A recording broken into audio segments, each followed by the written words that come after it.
Reanudamos la sesión de esta jornada de neuroética y, bueno, retomando un poquito el recorrido que hemos hecho hasta ahora, podríamos decir que comenzamos la mañana con unas aportaciones muy interesantes acerca de un poco la historia, ¿no?, el origen de la neuroética y la historia más digamos, incipiente, ¿no?, de esta disciplina, con la figura de la doctora Pontius.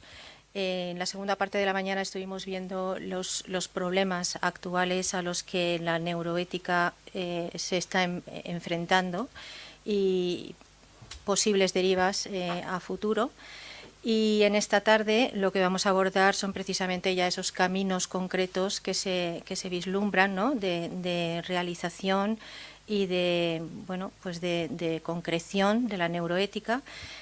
Bueno, pues en sus vertientes más arriesgadas, ¿no?, o más previsiblemente difíciles, ¿no?, como es el tema del transhumanismo, del enhancement, etcétera.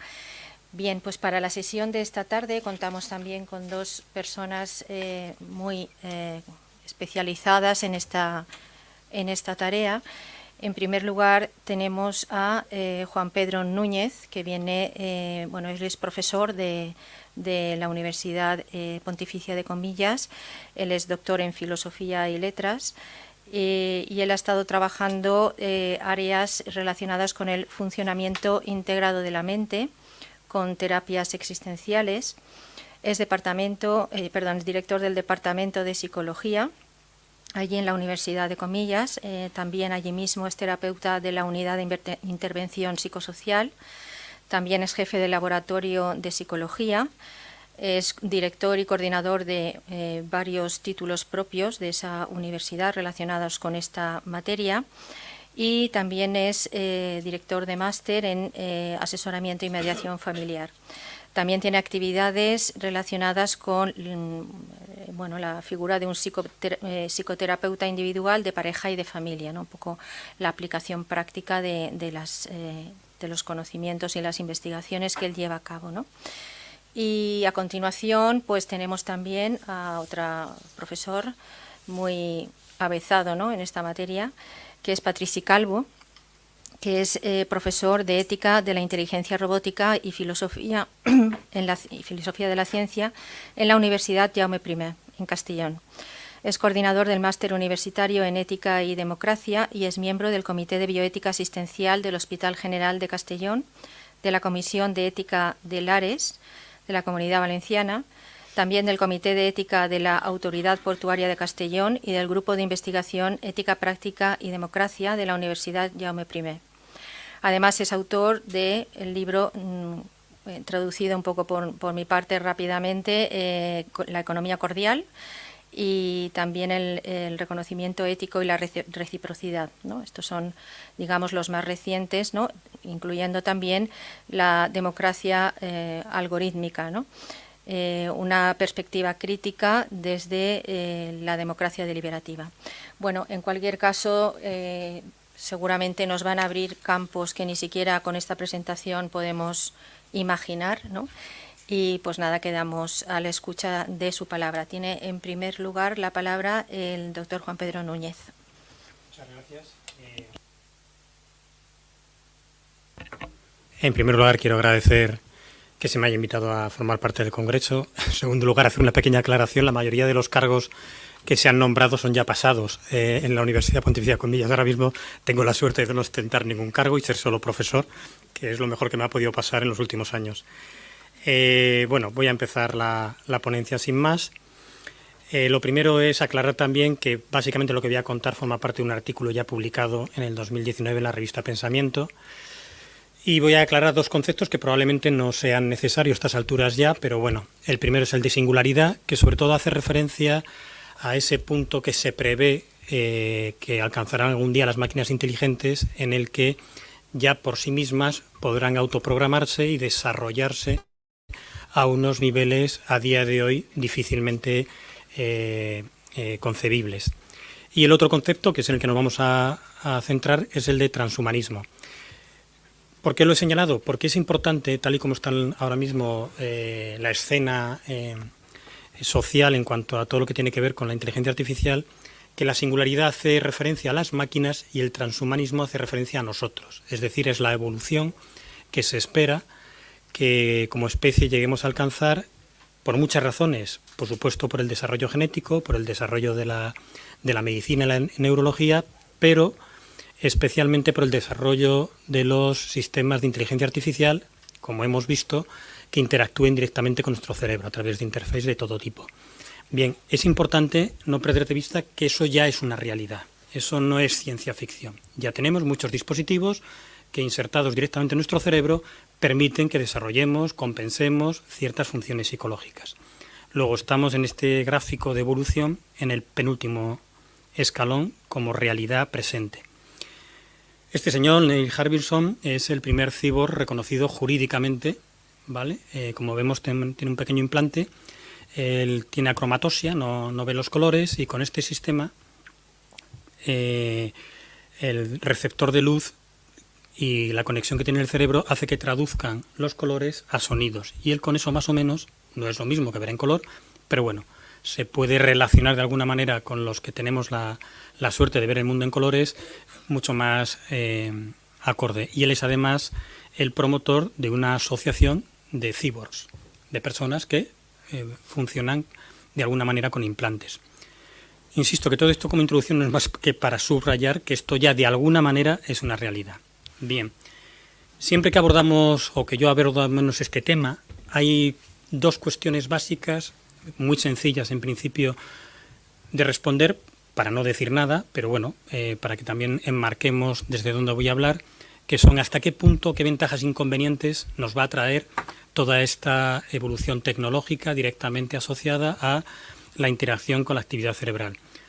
Pues es una obviedad, pues habrá ventajas, muchas, algunas ya las podemos prever, y por supuesto habrá algunos riesgos, algunos costes, muchos de los cuales no podemos prever, pero algunos sí, que es justo en lo que yo voy a centrar probablemente en casi su totalidad la ponencia de hoy. Y luego está la otra gran cuestión, y es si las máquinas algún día podrán o no tener conciencia, incluso la relevancia de que eso pueda tener, porque ya tenemos la mayoría de las máquinas inteligentes a día de hoy carecen de conciencia, pero realizan funciones inteligentes que en principio hasta ahora creíamos que estaban reservadas a nuestra actividad consciente y simulan u operan de una manera en la que claramente parece que la conciencia ya no sería relevante, al menos para determinadas funciones. Bueno, subrayar, insisto, que esta realidad actual de la inteligencia artificial es una realidad carente de conciencia. Se podrá o no postular, como hacen algunos gurús de la inteligencia artificial, que la inteligencia artificial pueda algún día alcanzar ese estado de conciencia, pero eso es ahora mismo una afirmación sin fundamento. No podemos trasladar a las máquinas algo que nosotros apenas conocemos. No sabemos exactamente cuál es la naturaleza verdadera de la conciencia. Está anclada y directamente relacionada con la actividad neurológica, pero hay actividad neurológica consciente y actividad neurológica inconsciente, y cómo se pasa de un intercambio de neurotransmisores entre neuronas a la experiencia subjetiva del color, de la felicidad, del sufrimiento, de lo que cualquiera de los contenidos conscientes a los que estamos acostumbrados, pues sigue siendo un enigma. Bien, seguimos avanzando. Por tanto, no vamos a hablar, ni yo les pido que miremos al futuro de la inteligencia artificial y hagamos especulaciones sobre hasta dónde va a poder llegar. Llegará muy lejos, se lo decía esta mañana a los que me hicieron la entrevista, es el área de la ciencia y la tecnología que históricamente más ha evolucionado en comparación con ninguna otra, ¿vale? Luego, hacer predicciones de a lo que pueda llegar es ridículo, en principio, porque la velocidad de progreso que tiene es inaudita, pero también, por otro, porque tenemos poca historia, es decir, puede que toque techo mañana, quién sabe, no lo sabemos, ¿vale? En cualquier caso, en lo que nos vamos a fijar es en nuestro presente, porque cuando hablamos de esa realidad de futuros seres humanos conectados en mayor o menor medida a dispositivos artificiales en interacción directa con nuestras células cerebrales, hay cosas de nosotros mismos hoy, no hace falta hacer ciencia ficción, que nos pueden dar atisbos razonables de al menos algunos de los problemas que deberíamos ya empezar a plantearnos que nos van a afectar, ¿vale? Es decir, vamos a hablar de la realidad porque sabemos suficiente de nuestra historia de las máquinas, sabemos poco y a donde puedan llegar, insisto, es casi todo pura elucubración. Pero sobre la historia de la humanidad, sobre cuál es nuestra naturaleza, cuáles son nuestras formas de enfrentarnos a ciertas situaciones, sí conocemos mucho. Y hay aspectos básicos a ese nivel que son a los que yo me voy a referir porque creo que merece la pena tenerlos en cuenta a la hora de hablar, insisto, de esta especie de futuro que tanto a algunos les ilusiona como a otros nos atormenta. Bien, lo primero, de lo que estamos hablando es de una oferta irresistible, como cualquier otra.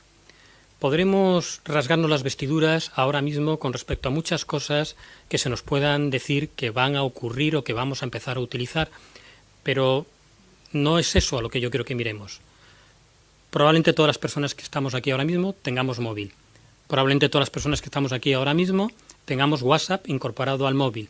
Y probablemente todas las personas que estamos aquí ahora mismo hubiéramos sido diagnosticadas de adicción al móvil hace 10 o 15 años. Porque los parámetros de diagnóstico cambian en función de lo que se va normalizando.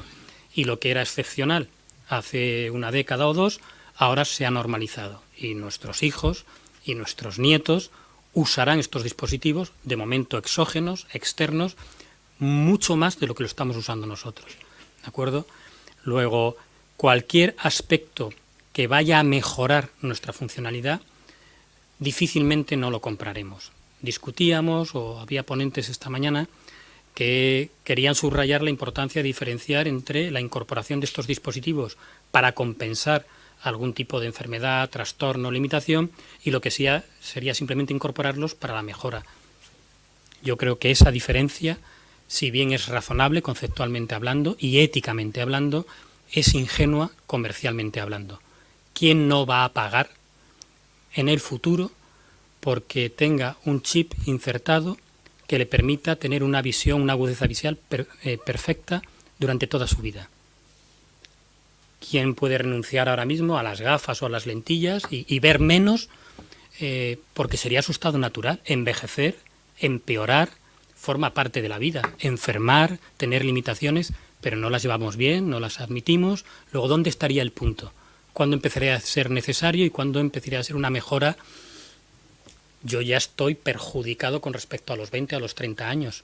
Podría reclamar, por favor, incorpórenme ciertas mejoras que me permitan volver a mi estado idóneo, de salud, de funcionamiento, Pero bueno, a lo mejor los que estamos aquí, porque somos ya tan reacios como podían ser cuando se inventó la energía eléctrica y la luz eléctrica, a incorporarla a sus vidas, pues podríamos ser reacios a incorporarla a nuestras propias vidas. Ciertos dispositivos en nuestro cerebro podrían generarnos cierta repulsión.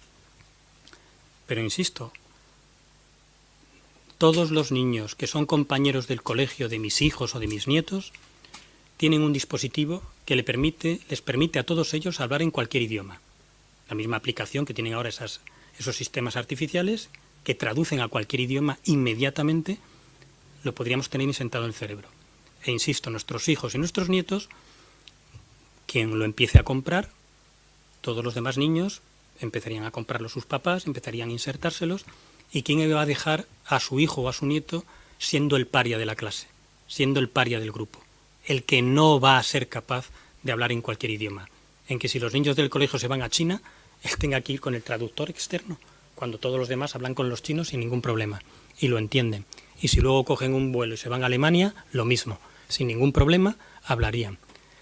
Pensar que como sociedad nos vamos a resistir a lo que el mercado nos ofrezca como mejoras, creo que es ingenuo, sinceramente. Luego, esta es la primera cuestión que deberíamos debatir como sociedad.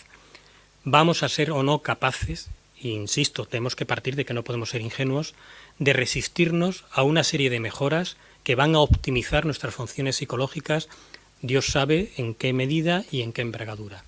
Y si cuando algunos empiecen a hacerlo, los que se lo puedan permitir, los que tengan menos escrúpulos o menos reparos a hacerlo, una vez que eso se empiece a normalizar, ¿qué haremos los demás? creo que la mayoría de los que estamos aquí, puede que algunos de los estudiantes no, hemos visto la llegada de los móviles a nuestra sociedad. Yo recuerdo la reacción crítica que teníamos la mayoría de las personas cuando veíamos a alguien hablando con el móvil, unos cacharros absurdos, gigantes, y nos parecían gente snob, que eran personas que solo lo hacían por aparentar, que eso era una lata, que cualquiera te pudiera llamar en cualquier momento. Por Dios, qué horror. Eso era lo que hablábamos la mayoría de nosotros cuando empezábamos a ver los móviles en la calle. Todos tenemos móvil ahora, todos tenemos WhatsApp, todos estamos a disposición de cualquiera en cualquier momento que quiera entrar en contacto con nosotros. No es bueno engañarnos con respecto al futuro o a las ofertas que en breve empezarán a llegar. Tal vez no las vivamos nosotros como generación, pero esto es muy probable que no tarde mucho en llegar.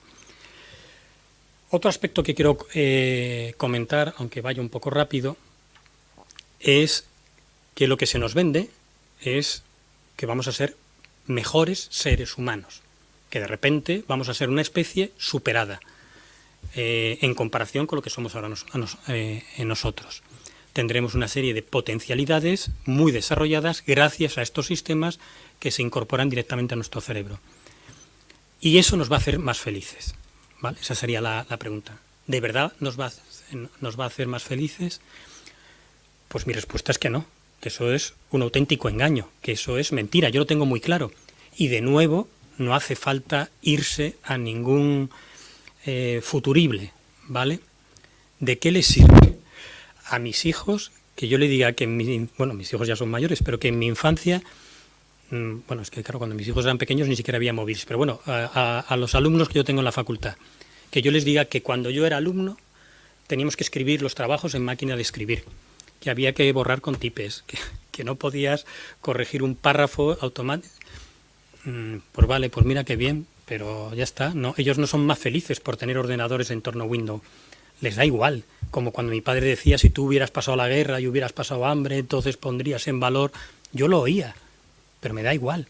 Me da igual que yo, mi generación, tenga unas condiciones más ventajosas que las que tuvieron las generaciones que me precedieron. Ya lo doy por hecho. Ya lo asumo como algo normal. Las angustias del ser humano seguirán siendo las mismas. Se moverán en otros entornos, responderán a otro tipo de estimulación y circunstancias, pero no cambiarán, ¿vale? De hecho, no necesariamente todo el bienestar del que disfrutamos en España en este momento de nuestra vida en comparación con las generaciones que nos han precedido, no parece que nos haga una generación más feliz que las que nos precedieron necesariamente. Igual que cualquiera que tenga un poco de experiencia, nos podemos trasladar a cualquier país del tercer mundo donde viven en condiciones paupérrimas en comparación con las nuestras y no hay menos felicidad. No necesariamente. Son personas que a veces nos dan lecciones de vida de cómo con mucho menos se puede ser feliz. No se ahogan en los vasos de agua que nos ahogamos nosotros. Luego, el mensaje del transhumanismo de vamos a ser mejores y por tanto más felices, ese no es cierto. De hecho, tampoco vamos a ser mejores. Seremos dioses con pies de barro, ¿vale? ¿A qué me refiero con esta afirmación? Pongámonos en esa situación, ¿de acuerdo? Es decir, que yo estoy consiguiendo alcanzar objetivos y metas de alto nivel gracias a dispositivos que tengo insertados en mi cerebro. ¿Eso me hace mejor a mí o de lo único que habla es de que tengo una herramienta muy sofisticada, ¿vale? Yo hago mejores trabajos con los ordenadores que tengo ahora que con la máquina de escribir que tenía entonces. Pero quien los hace, quien me permite que ustedes vean estas imágenes tan chulas o llamativas, no son mis potencias, es el sistema, es la máquina. De hecho, puede que mi capacidad de redacción se haya atrofiado en comparación cuando escribía a máquina que ahora que escribo en el ordenador, porque el ordenador me sugiere palabras, me facilita encontrar sinónimos, por supuesto me corrige la ortografía. Eso antes tenía que repasarlo yo con mi propio esfuerzo, y eso me permitía ejercitar mis propias competencias. Esas personas del futuro que empiecen a insertar en su sistema nervioso ciertos dispositivos artificiales van a ir poco a poco, generación a generación, perdiendo facultades, o al menos, si no las pierden del todo, no desarrollándolas en toda su competencia, ¿vale? Y cuando el dispositivo falle, cuando el dispositivo haya que cambiarlo, la sensación de pérdida será terrible. Yo le pido, no hace falta que lo hagan, ¿vale? Pero a todas las personas que tienen gafas ahora mismo en la sala, que se imaginen haciendo el pequeño ejercicio de quitárselas, y ¿qué va a ocurrir? Que ven más borroso. Pues el acto automático es: me las vuelvo a poner. Pues lo mismo ocurrirá cuando esos dispositivos fallen, cuando haya que cambiarlos, cuando nos vendan la nueva aplicación. Si no la compramos, si no la adquirimos, si no la incorporamos, nuestra sensación es que pasaremos de ser dioses a seres raquíticos, con competencias muy disminuidas, con la sensación de incapacidad. ¿De acuerdo? Y esto traerá una angustia vital importante, que es, por así decirlo, consustancial a nuestra naturaleza humana, que es la angustia del ser. ¿Quién soy? ¿Cuál es mi identidad? Y por ser rápido, parte de nuestra identidad tiene que ver con nuestras capacidades. Yo siempre pongo el mismo ejemplo, que no sé si es fácilmente entendible o no, pero no puedo evitarlo, se me viene automáticamente a la cabeza.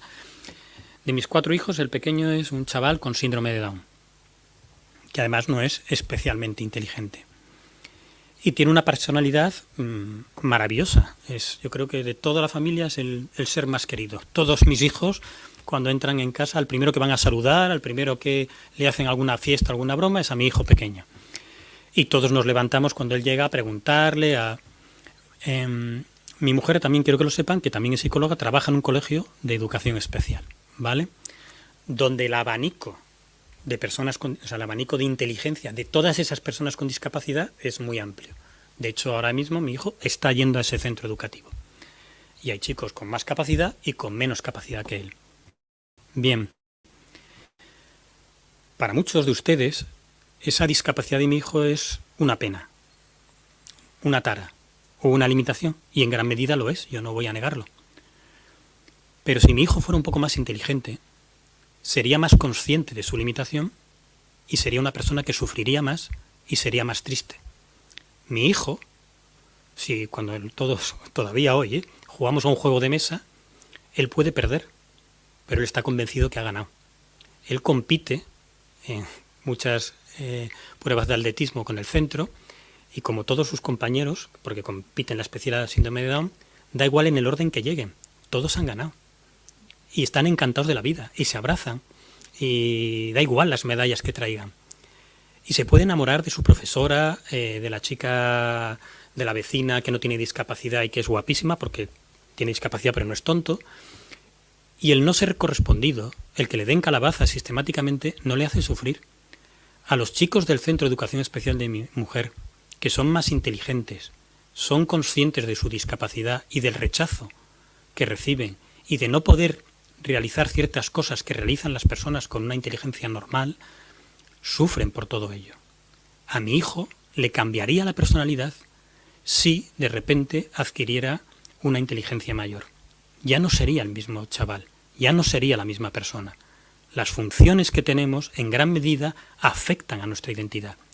Todos nosotros tenemos una conciencia de cuán listos o cuán tontos somos, de hasta qué punto somos extrovertidos o introvertidos, sociables o no, si somos afectivos y cariñosos, más bien fríos y retraídos. Y con ese sumatorio, que a lo mejor es mucho más que la suma de las partes, pero de alguna manera eso es lo que nos ha ido dando identidad. Nos hemos ido comparando y en función de nuestras capacidades, nuestras limitaciones, hemos ido desarrollando esa conciencia de nosotros mismos. Pues bien, en el futuro esa conciencia va a depender en gran medida de esas funciones psicológicas, de esos aparatos que estarán insertados en nuestro cerebro y que, por ejemplo, regularán también nuestros estados afectivos. Antes había alguien que también ha preguntado, bueno, ¿y la patología mental? Eso ya existe. Podemos tener pequeños chips que estimulen ciertas zonas del cerebro que compensen los déficits o los excesos de neurotransmisores que desregulan nuestra actividad psíquica a nivel emocional o a nivel cognitivo. Todos querremos eso. Todos querremos no sufrir, todos querremos, ¿de acuerdo? Bien, pues esa sensación, esa angustia vital estará probablemente mucho más presente en esas generaciones venideras en la medida que todo esto poco a poco se vaya incorporando. Y el otro gran problema es que entonces estaremos, por deducción de lo que he ido contando, completamente atados, adictos a estos sistemas. ¿Quién se va a poder despegar? ¿Quién va a volver a ser una especie de cromañón en una sociedad de superhombres y supermujeres? ¿Quién va a ser capaz de vivirse como ese ser chiquitito, después de haber sentido que veía, que oía, que pensaba mucho más rápido, que no tenía fallos de memoria? Todos los que ya estamos teniendo fallos de memoria, lo que pagaríamos por poder que no me falte una palabra concreta cuando yo quiero completar una frase. Una palabra de uso normal, que cuando nos ocurre decimos, madre mía, no, qué viejo estoy ya. Y eso va a ir a peor. ¿Y si tenemos la posibilidad de remediarlo? En fin. Ahora vamos a la cuestión probablemente más compleja, pero creo que también será fácilmente entendible. Y es que todo este desarrollo, en mi modesta opinión, voy a decirlo así, porque como ya he dicho al principio de la conciencia no sabemos tanto, puede generar un problema que podríamos llamar de toxicidad funcional. Estamos hablando de funciones o de mejora de funciones que vamos a ir incorporando. Bien, aunque sea una afirmación que obviamente sería discutible, al menos para que quede claro desde dónde hablo yo situaría nuestra actividad consciente como en el centro o en el lugar más privilegiado de toda nuestra actividad cerebral, ¿vale? Es como un eje que de alguna manera podría estar organizando ese funcionamiento psíquico.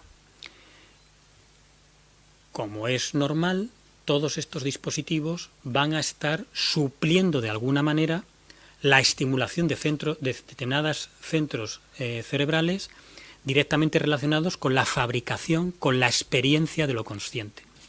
Es decir, la estimulación ya no es la propia actividad del cerebro o las señales externas que vengan de la realidad. Ya serán esos dispositivos internos los que estarán regulando qué se provoca, cómo se provoca y cuándo se provoca.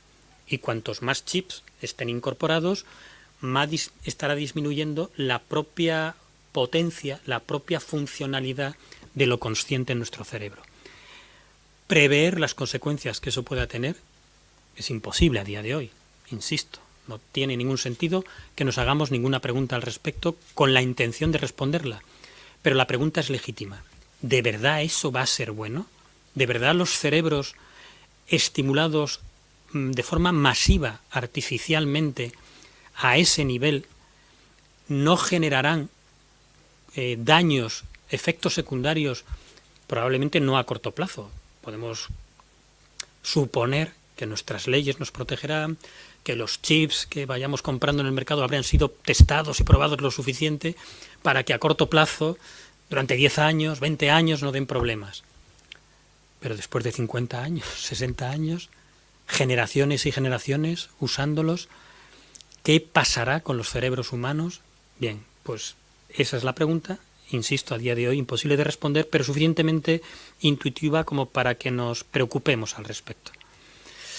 Y ahora voy a nombrar, ya me queda poco tiempo, algunas consecuencias a nivel social. No es mi campo, pero como también son muy obvias y muy evidentes, creo que merece la pena. Algunas también yo creo que ya han sido nombradas en el día de hoy. Por supuesto, estamos hablando de un nuevo nivel de injusticia social. Las demás seguirán existiendo muy probablemente. Estamos hablando, o sea, es muy importante que nos demos cuenta de lo que estamos hablando en este congreso, de mejoras del ser humano a nivel de inteligencia artificial insertadas en los cerebros, y se están muriendo personas de hambre en el mundo todavía, ¿vale? Bien, pues las injusticias sociales que no hemos sido capaces de resolver muy probablemente sigan ahí, pero habrá una nueva. Porque como alguien ha nombrado hoy, creo que ha sido en la mesa jurídica, alguno de vosotros, claro, quien se pueda pagar los mejores dispositivos, aquí podríamos generar una línea de jerarquía desde los que tienen el iPhone de última generación y los que a lo mejor todavía están por ahí con un Nokia que ni siquiera tiene internet, ¿vale? Y obviamente lo que puede hacer el iPhone y lo que puede hacer el Nokia es muy distinto. De hecho, yo hoy no he podido ver el menú en el restaurante porque yo no tengo lector de QR en mi móvil, porque yo soy un poco antitecnología. Bueno, pues será un nuevo reto donde además las diferencias serán insisto, paradigmáticas, porque estamos hablando de cómo nos sentiremos, de las potencias psicológicas que unos tendrán frente a otros. Otro problema es qué pasará con las relaciones reales, porque eso ya está ocurriendo, ¿de acuerdo? ¿Realmente los amigos de Facebook son amigos de verdad? ¿Los seguidores? ¿De verdad? Yo no hablo ya de crear perfiles falsos en la red. No. Cuando yo estoy comunicándome a través de un chat, del WhatsApp, con unos amigos, o sin fingir, ¿esa es la misma comunicación que tenemos cara a cara? No. 1. Me es muy fácil eludir el conflicto. Me es muy fácil que no se noten mis emociones. Y me es muy fácil también cambiar de grupo y de diálogo si me canso, si me harto, si ya no me satisface, si ya... ¿Qué le pasa a nuestros adolescentes? Que son capaces de vivir mucho más en esos mundos virtuales que en el mundo real. Hay niños que prefieren jugar al fútbol con un simulador, ellos son un jugador virtual, que salir a jugar al fútbol con sus amigos. Porque habría que quedar, porque habría que bajar a la calle, porque ahora hace calor, porque a lo mejor no vienen los que a mí me interesa que vengan, con los que voy a jugar son demasiado buenos para mí, entonces me siento menos, o son demasiado malos y entonces me aburro. Y en la red, con quien quiera, cuando quiera, incluso no tienen por qué ser personas reales. Pueden ser sistemas artificiales con los que me relaciono. La realidad virtual nos va a traer sensaciones, vivencias, experiencias. Ahora podríamos estar en Roma, viendo el Coliseo, oliéndolo, tocándolo, sin haber pagado el billete, sin haber tenido que esperar las colas de embarque, sin... El enganche que eso ya nos da y lo que eso trae a nuestras vidas con un pestañeo, aquí dentro, cuando quiera, en cualquier momento. ¿Qué pasará con nuestras relaciones sociales y hasta qué punto vamos a crecer y a madurar como personas? Porque en el conflicto, en el rechazo, en el que no nos llevamos bien, en que tengo que adaptarme a comunicarme contigo y lo que me vale contigo no me vale contigo porque tenemos y tenéis personalidades y caracteres distintos, eso es lo que nos ha ido forjando. Si miramos para atrás, la mayoría de los que tenemos cierta edad, sabemos que gran parte de lo que nos ha hecho mejores ha sido ir atravesando precisamente esos conflictos personales. Hemos aprendido de otros y de nosotros mismos. Hemos cometido errores y los hemos superado. En ese mundo, donde todo será fácil y cómodo, ese crecimiento no va a estar. Bueno, esto no es mi tema, pero voy a nombrarlo. Me da un poco de vergüenza, no debería a lo mejor haber puesto esta diapositiva, pero ya que está, ¿hasta qué punto seremos responsables de muchos de nuestros actos? ¿Hasta qué punto, si yo cometo un error que tiene ciertas consecuencias para terceras personas, soy yo o es que ha fallado el dispositivo que mantenía mi equilibrio homeostático a nivel de neurotransmisores? Que a lo mejor ha sido un fallo, he tenido una explosión de rabia y de violencia y soy yo el culpable, juez, o Samsung, o Android, o Microsoft, que lo que me implantaron no tenía la calidad suficiente. Bien, no me quiero detener mucho más en esta diapositiva, insisto, pero me da cierto pudor. Y por último, estaremos muy desposeídos del conocimiento y de la toma de decisiones. Eso ya está pasando, eso tampoco es ciencia ficción. Hay aquí un médico neurólogo de cierto nivel, ¿vale? Le hemos escuchado esta mañana. Si un sistema médico que maneja diagnósticos con Big Data, es decir, tiene datos actualizados de ciertas patologías, de millones de datos de todos los hospitales occidentales que estén conectados a la red, y entra un paciente y ese sistema le dice que el diagnóstico es este y que el tratamiento adecuado es este otro, ¿de verdad va a haber un médico que se arriesgue a plantarle cara a ese sistema? Difícilmente de creer, ¿vale? Porque además ni siquiera sabremos ya cómo habrá tomado la decisión el sistema. Aprenden por sí mismos. Y manejan, insisto, una cantidad ingente de datos que nosotros no podemos manejar, ¿vale? Y ya ni cuento si esos sistemas los incorporamos también a nuestro funcionamiento cerebral. Pero el que toma la decisión y el que es receptor y custodio del conocimiento es la base de datos, no yo. Ahora podemos discutir entre nosotros, porque manejamos bases de datos distintas, que son también las que nos hacen diferentes. Tenemos experiencias que no compartimos y por eso discutimos. Pero con los sistemas que tengan todos los datos, que hagan una computación a la que nosotros no llegamos, ¿de verdad vamos a discutir? El conocimiento será uniforme, para todos el mismo, y dependerá de estos sistemas. Por supuesto, el otro gran problema social es que las corporaciones y las grandes empresas que manejen estos sistemas tendrán un poder, no sé si decir si ilimitado, pero ciertamente preocupante, ¿vale? Y por último, para acabar, una pequeña reflexión, creo que estamos en el umbral de lo que sería, pues eso, que sin haber comprendido exactamente lo que somos, estamos ya empezando a dejar de serlo.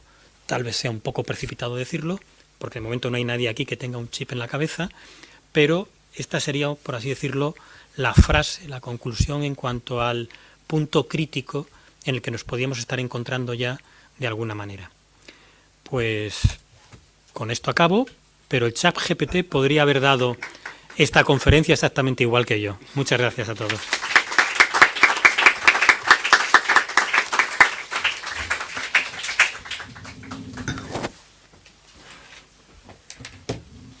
Pues muchísimas gracias al profesor Núñez. Muy interesante y muy desafiante, ¿no?, su primera intervención. Y a continuación, Patricia Calvo tiene la palabra un poco para, a lo mejor, quizás aterrizar, ¿no?, algunas de las preguntas que él ha lanzado, el profesor Núñez ha lanzado en su intervención. Sí, tiene la Es palabra. que nos vamos a complementar muy bien, Muy bien, el profesor Núñez y yo. Bueno, muchas gracias, Julio, por tu hospitalidad, también a todo el grupo, a la universidad. Me he sentido muy cómodo, muy a gusto. La verdad es que está siendo una jornada muy interesante para mí. Las relaciones son siempre importantes y bueno, lo mejor que hay es tejer esas relaciones, cosa que se nos está acabando un poco con el tema de la inteligencia artificial. Cada vez tenemos menos relaciones. A finales de 1970, me gusta empezar siempre con esta anécdota, John McCarthy, si no lo conocen, es una de las dos personas que acuñó el término inteligencia artificial y que también promovió la disciplina científica de la inteligencia artificial, estaba dando una conferencia en los Estados Unidos en la cual no solo llegó a responder afirmativamente a aquella pregunta que lanzó Alan Turing unos años antes, en 1947, ¿puede pensar una máquina? Él creía que sí, sino que además dijo que cualquier máquina, incluso su termostato, era capaz de apropiarse de creencias propias. Y se quedó así. En la ronda de preguntas, casualmente, pues había el filósofo más implicado en la primera era de la inteligencia artificial, que fue John Searle, y pidió la voz, y cuando se la concedieron le preguntó a McCarthy que cuáles eran las creencias de su termostato. Así que le contestó, así sin despeinarse, McCarthy le contestó que mi termostato tiene 3 creencias. Hace demasiado calor aquí, hace demasiado frío aquí y aquí hay una buena temperatura.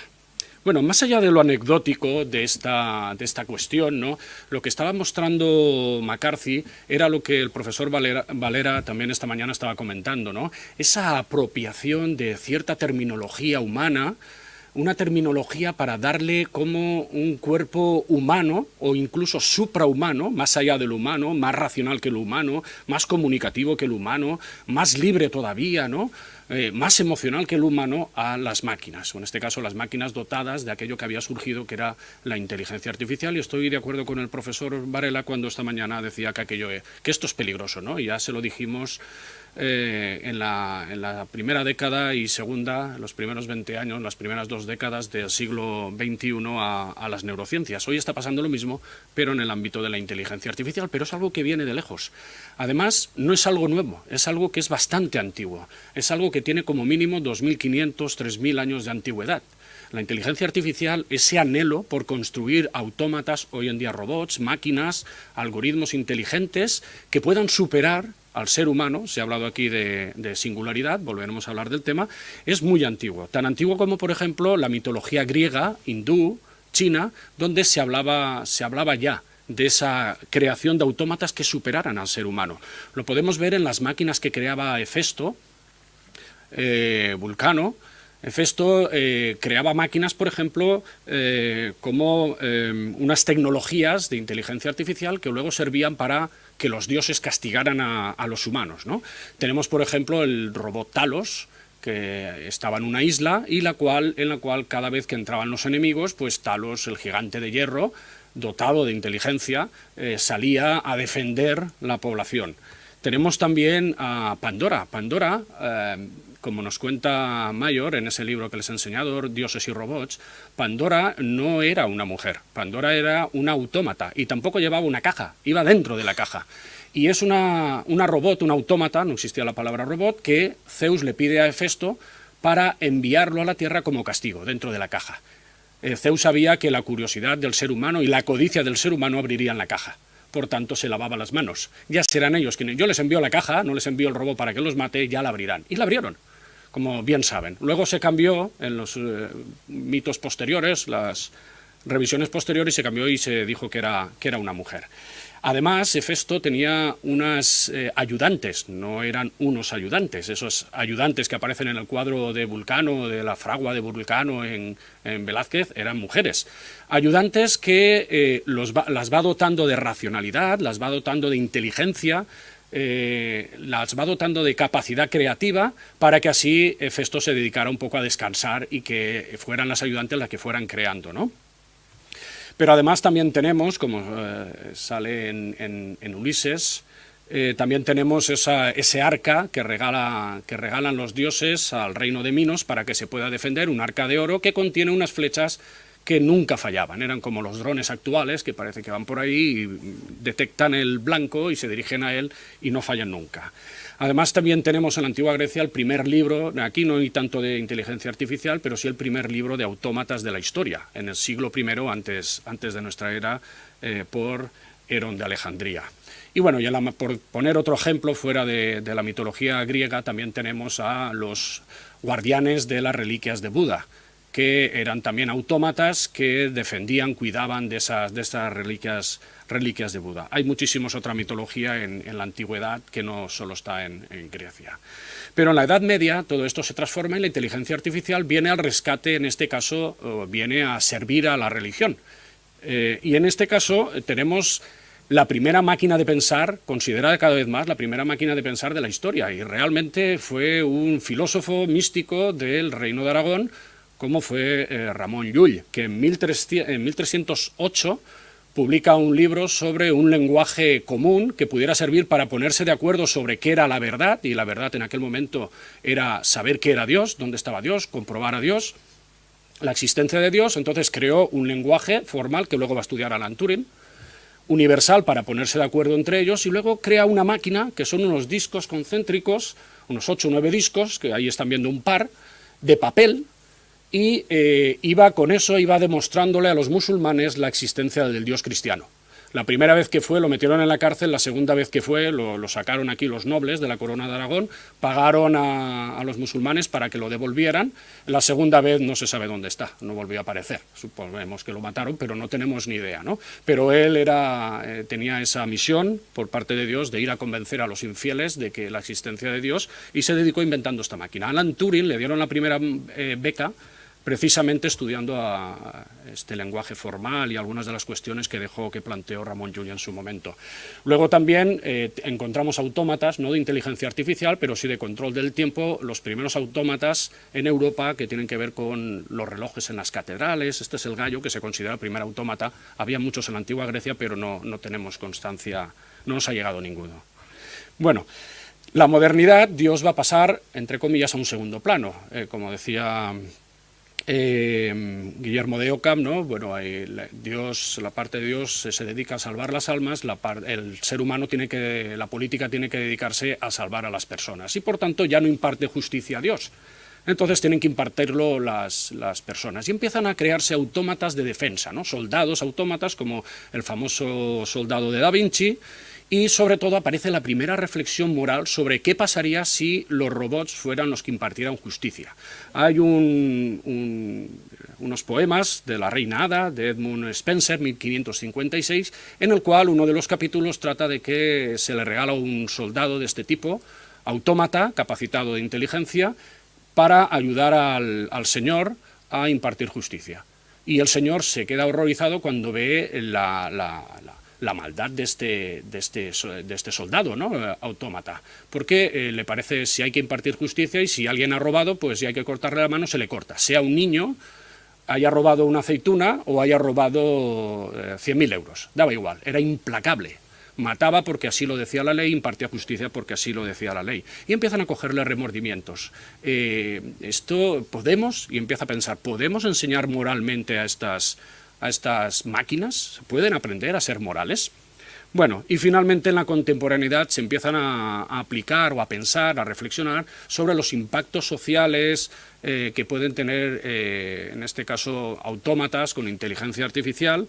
El término robot se acuña precisamente en 1920, es una obra de teatro de Karel Capek, en la cual significaba, es un neologismo que viene de la palabra robota, que significa trabajo forzado, o también rabota, que significa servidumbre. Ahí hay una mezcla de las dos palabras. Esta es una obra de teatro de una fábrica que crea robots inteligentes y que estos robots tienen conciencia, ya que ha salido antes el tema, y se rebelan contra sus creadores y hacen una revolución en la fábrica, matan gente, etcétera, etcétera. En 1942, Isaac Asimov presenta las 3 reglas de la robótica, ¿no? Y esos cerebros positrónicos, que entonces no existía la palabra inteligencia artificial. Bueno, las tres primeras leyes de la robótica, no hace falta que se las comente. Unos pocos años después, 5 años después, Alan Turing, del que ya he hablado, nos presenta aquella pregunta, ¿no? Ese libro con una pregunta clara: ¿puede pensar una máquina? Isaac Asimov, 3 años después, 1950, presenta el libro, es un compendio de artículos, el libro Yo, Robot, y en él, al final, el último capítulo, va a proponer una nueva ley. Y esta ley entraríamos en lo que antes ha comentado el profesor Núñez, la singularidad. Ya no existía tampoco el término singularidad, pero ya lo avanza. Avanza 2 cosas, la singularidad tecnológica y el aprendizaje moral. En este caso, la cuarta ley, la ley 0, se va a incluir, es la principal, ya no la crean los seres humanos, la crean las máquinas. Y no lo dicen a los seres humanos porque creen que van a lastimar y por tanto violar la primera ley. La ley 0 dice: un robot no hará daño a la humanidad o por inacción permitirá que la humanidad sufra daño. Va más del individuo ya a lo que es el colectivo, universaliza las leyes. Bueno, quien supuestamente creó el término singularidad tecnológica fue el matemático John von Neumann, padre de la teoría de juegos, aunque él no era economista, la teoría de juegos se ha utilizado siempre en economía, en una discusión sobre el futuro. Como estamos viendo aquí, se ha hablado mucho del futuro, ¿no? ¿Podemos pensar en el futuro? Pues bueno, en esto estamos. Lo dijo hace muchísimos años, pero todavía seguimos hablando de singularidad. Bueno, con todo esto, con ese imaginario colectivo, llegamos a lo que es la creación de la disciplina de la inteligencia artificial, que poca gente sabe que no empieza en el Summer Camp de Dortmund, de John McCarthy, sino un año antes en precisamente un congreso sobre redes neuronales artificiales. Una de las 4 ponencias que se trabajaron allí es precisamente las conexiones neuronales de esas redes. Estaban estudiando las redes neuronales humanas y estaban intentando ver diferentes formas de conectar, de activar las redes neuronales. Nada más y nada menos, estoy hablando de 1955. Sí que al año siguiente, John McCarthy monta un congresito, un workshop, llamamos ahora, ¿no?, donde llama a la crème de la crème, Claude Shannon, por ejemplo, Herbert Simon, estamos hablando de premios Nobel futuros, etcétera, etcétera, para desarrollar lo que él llamó la inteligencia artificial. Un concepto muy marketingiano, ¿no?, que ha funcionado muy bien, desde luego lo acertó, y se comprometen todos los que están allí a desarrollar, a hacer trabajos de inteligencia artificial. Nace, por tanto, la disciplina de la inteligencia artificial con 3 vías de desarrollo. Modelo simbólico, axiomas, unos axiomas de los cuales podemos deducir toda la realidad posible, introducirlo eso en el código fuente. Modelo conexionista, que es el que tiene que ver con las neurociencias, el de conexiones neuronales. artificiales en este caso, y modelo dinámico, que es evolucionista y que de momento no está teniendo mucho auge, ¿no?, en la actualidad, ¿no?, porque el conexionista sobre todo es el que ha ganado la partida a los tres. Bueno, modelo simbólico, como he dicho, reduce toda la realidad a unos axiomas, a unos símbolos, pero tuvo muchísimos problemas para desarrollarse porque se dio de bruces contra algo que ya se sabía, que era el teorema de incompletitud. Las matemáticas pueden ser consistentes o completas, pero no las dos cosas al mismo tiempo. Como la inteligencia artificial se busca que sean completas, lo que está sucediendo es que son inconsistentes. Y esto, como saben, en matemática es bastante... les salen sarpullidos, ¿no?, cuando oyen la palabra inconsistencia como ineficacia en economía, y seguro que los filósofos teníamos bastantes más. Bueno, modelo conexionista, precisamente, lo he dicho antes, está muy relacionado con las neurociencias. Un neurocientífico, hoy en día neurocientífico, entonces era psicobiólogo, en realidad era psicólogo, pero trabajaba con el tema de las redes neuronales. Su teoría de la regla de conectividad de las redes neuronales, que es la que utilizan en ese artículo que les he comentado anteriormente, esos 4 ponencias, fue la que empezó a desarrollar especialmente las redes neuronales. Por tanto, hay una relación muy clara. Supongo que conocerán el Back Propagation, la propagación hacia atrás. Es la primera red neuronal profunda, el Deep Learning, fue pero no se pudo desarrollar, ¿no? Son diferentes capas, diferentes nodos, que la información se reparte entre todos y se va cada vez diferentes datos de entrada, podríamos decir, y un solo dato de salida, podríamos decir. Bueno, esto se desarrolla en los 80, pero no se puede llegar a aplicar. La idea sí que estaba, no se llega a aplicar porque no había suficiente capacidad de cómputo, no se habían desarrollado suficientemente los ordenadores y porque tampoco había una disponibilidad de datos suficiente para poder entrenar esas redes neuronales artificiales. Necesitaba una cantidad ingente de datos masivos. Y llega con esto el invierno que se llama de la inteligencia artificial, años 80, mediados de los 90. Pero en los años 90 van a suceder 3 cosas muy importantes que van a hacer el deshielo actual y la nueva primavera de la inteligencia artificial. Es lo que hoy llamamos la segunda era de la inteligencia artificial. Internet, 1995, se consolida, entra en los hogares y empieza a desarrollarse. Por otro lado, el desarrollo de los ordenadores. Estamos pensando que el iMac creo que sale en 1998, el primer iMac, ¿no? Se van desarrollando de una forma increíble. Y bueno, una tecnología y unas técnicas que permiten lo que hoy llamamos las neurociencias, fMRIs, PET, MEG, etcétera, etcétera. No solo las técnicas, las tecnologías, sino las técnicas, sobre todo las técnicas que se van a desarrollar sobre todo en los años 90 y empiezan las neurociencias. La primera cuestión en Internet nos genera el Internet de las cosas. No sé si lo conocen, pero es la conectividad o hiperconectividad absolutamente de todo a través de la red Internet. Todo puede estar conectado, personas, animales, electrodomésticos, paredes, el aire, esta habitación, todo está generando datos constantemente. El concepto sale en 1998, solo 3 años después de la consolidación de Internet en el MIT. A partir de eso, ¿qué sucede? Pues se empieza a conectar toda Internet, como digo, hasta los electrodomésticos y las mascotas, y empiezan a haber ingentes cantidades de datos. Y nace la disciplina del Big Data, principios del siglo XXI. ¿Qué es el Big Data? Pues la recopilación, almacenamiento y procesamiento de ingentes cantidades de datos. Todo cabe en esos datos. Alguien los tiene que seleccionar, pero todo cabe. Y de hecho se desarrolla la tecnología de tal manera que llegamos a lo que llamamos dataficación. Cualquier cosa, hasta el comportamiento social, al comportamiento humano, se puede dataficar. También tenemos el desarrollo de la robótica. Ya llevaba bastante tiempo, pero se desarrolla sobre todo a través de la inteligencia artificial. Le produce, o el fenómeno es la corporeidad. Hoy hablaban de personalidad, después que me lo diga la persona que lo ha dicho, ¿no? Personalidad o algo así, ¿no? No ha dicho esta palabra, pero algo parecido. Yo pensaba en esto, ¿no? No es que veamos a la inteligencia artificial como una persona, sino que tiene cuerpo y por tanto puede generar datos y se puede acercar y trabajar con la realidad. Y, como he dicho antes, esa tecnología y esas técnicas que permiten la neurociencia. ¿Y qué nos proporciona en la inteligencia artificial la neurociencia? La profundidad. Esta yo creo que es la palabra de moda. Deep fake, deep sound, deep voice, deep learning, todo es deep. Es profundo. Antes he visto a alguien que ha puesto esta mañana Deep Brain, también ha aparecido por ahí, o sea que todo es deep. Pues esto es lo que nos propone, ¿no? Nos acerca, digamos, a un conocimiento profundo del cerebro humano. el director del DeepMind ya en 2017 decía que para desarrollar la inteligencia artificial necesitamos conocer mejor el cerebro humano y por tanto necesitamos a las neurociencias. Fíjense porque el MIT o el MIT está utilizando neurociencia para precisamente evitar los sesgos de la inteligencia artificial. En este caso es la inteligencia artificial al servicio de las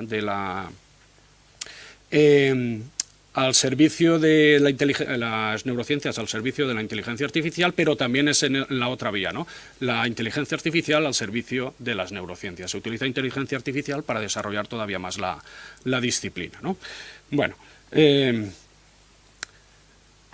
y con esto llegamos al desarrollo actual de la inteligencia artificial. Lo que ha producido es el fenómeno de la algoritmización. Algoritmos de todo tipo, algoritmos de inteligencia artificial, pero no solo de esos. Ahora ya no hay nada que no pueda estar algoritmizado. Cualquier proceso, hasta la recolección de aceitunas, tiene que estar algoritmizado. Y no es mentira.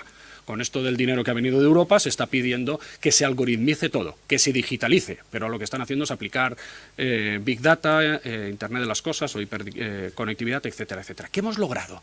¿Qué ha alcanzado? ¿Qué beneficios o qué retos hemos podido alcanzar con este desarrollo de la inteligencia artificial? Pues bueno, hemos podido ver o extraer la primera imagen, digo entre comillas imagen, de un agujero negro. Hemos podido desarrollar mucho más rápido, mucho más barato medicinas, ¿no? Tenemos la primera medicina que es esta, que ya está en proceso de comprobación con humanos. Tenemos una inteligencia artificial que ha podido mostrar la forma tridimensional de 200 millones de proteínas. Yo leía esta noticia o este artículo y decía que a lo mejor una sola proteína es el trabajo de toda una tesis doctoral. Por tanto, podemos decir que ha hecho 200 millones de tesis doctorales en un año, ¿no? Podemos decir también que nos está ayudando a reescribir la historia. Hemos descubierto ahora, en un proyecto de aquí, de la Politécnica y de la Universidad de Sevilla, que bueno, que James Cook no descubrió el continente austral. Lo hizo un jesuita español que ya hay un documento que dice las coordenadas precisas de aquel lugar 100 años antes de que lo descubriera este inglés. Por supuesto, los ingleses no han dicho ni mu. Bueno, si no, se han callado bastante, ¿no? Bueno, nuevas aleaciones. Estamos también nuevos estilos pictóricos, por ejemplo, ¿no? Se está trabajando muchísimo y se está vendiendo cuadros de millones de euros, de millones de dólares. Nos está permitiendo, estos antes del GPT, ¿no? Nos está permitiendo escribir, estos de 2018, y no era el GPT, Springer, la cuarta editora más importante del mundo, ya había escrito un libro científico totalmente escrito por una inteligencia artificial, Beta Writer, sobre baterías de litio. También nos está permitiendo, como hace Amazon, el algoritmo de Amazon, nos está permitiendo que nos envíen el producto antes de que sepamos que lo queremos. O sea, sí, el microtargeting nos lleva a esto, ¿no? Te lo acercan a tu casa, dicen, él lo va a comprar seguro, entonces te lo acerca y cuando lo pides, Amazon te lo sirve en poco tiempo. A mí me lo hizo una vez, un señor japonés que había escrito en inglés, me llegó por Twitter que había escrito un libro y lo había trabajado algunas veces y lo pedí. En unas 12 horas lo tenía aquí, yo evidentemente lo han utilizado, no puede ser. En Castellón, ¿quién va a pedir este libro? De hecho, yo creo que es el único que lo ha comprado en Castellón. No lo conoce nadie a este señor, es el padre de Michihito Matsuda, no sé si lo saben, el primer algoritmo que se presenta a unas elecciones y quedó tercera. Pero bueno, son así. Bueno, nos está permitiendo encontrar esa pareja, ya que el ser humano pues no acaba de atinar con la cantidad de divorcios que hay, pues entonces Tinger ya está utilizando algoritmos para que nos diga, esta es tu pareja perfecta, hazme caso, ¿no? Serás feliz. También nos está permitiendo que convirtamos en aquello que está repetido millones de veces en un bien económico, todo lo contrario a lo que se había dicho hasta ahora. Está permitiendo que la inteligencia artificial se cree a sí misma.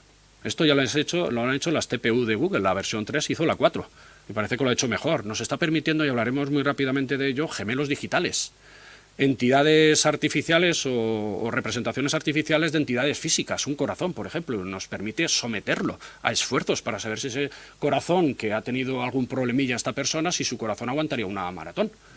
Entonces le puedes hacer pruebas, ¿no?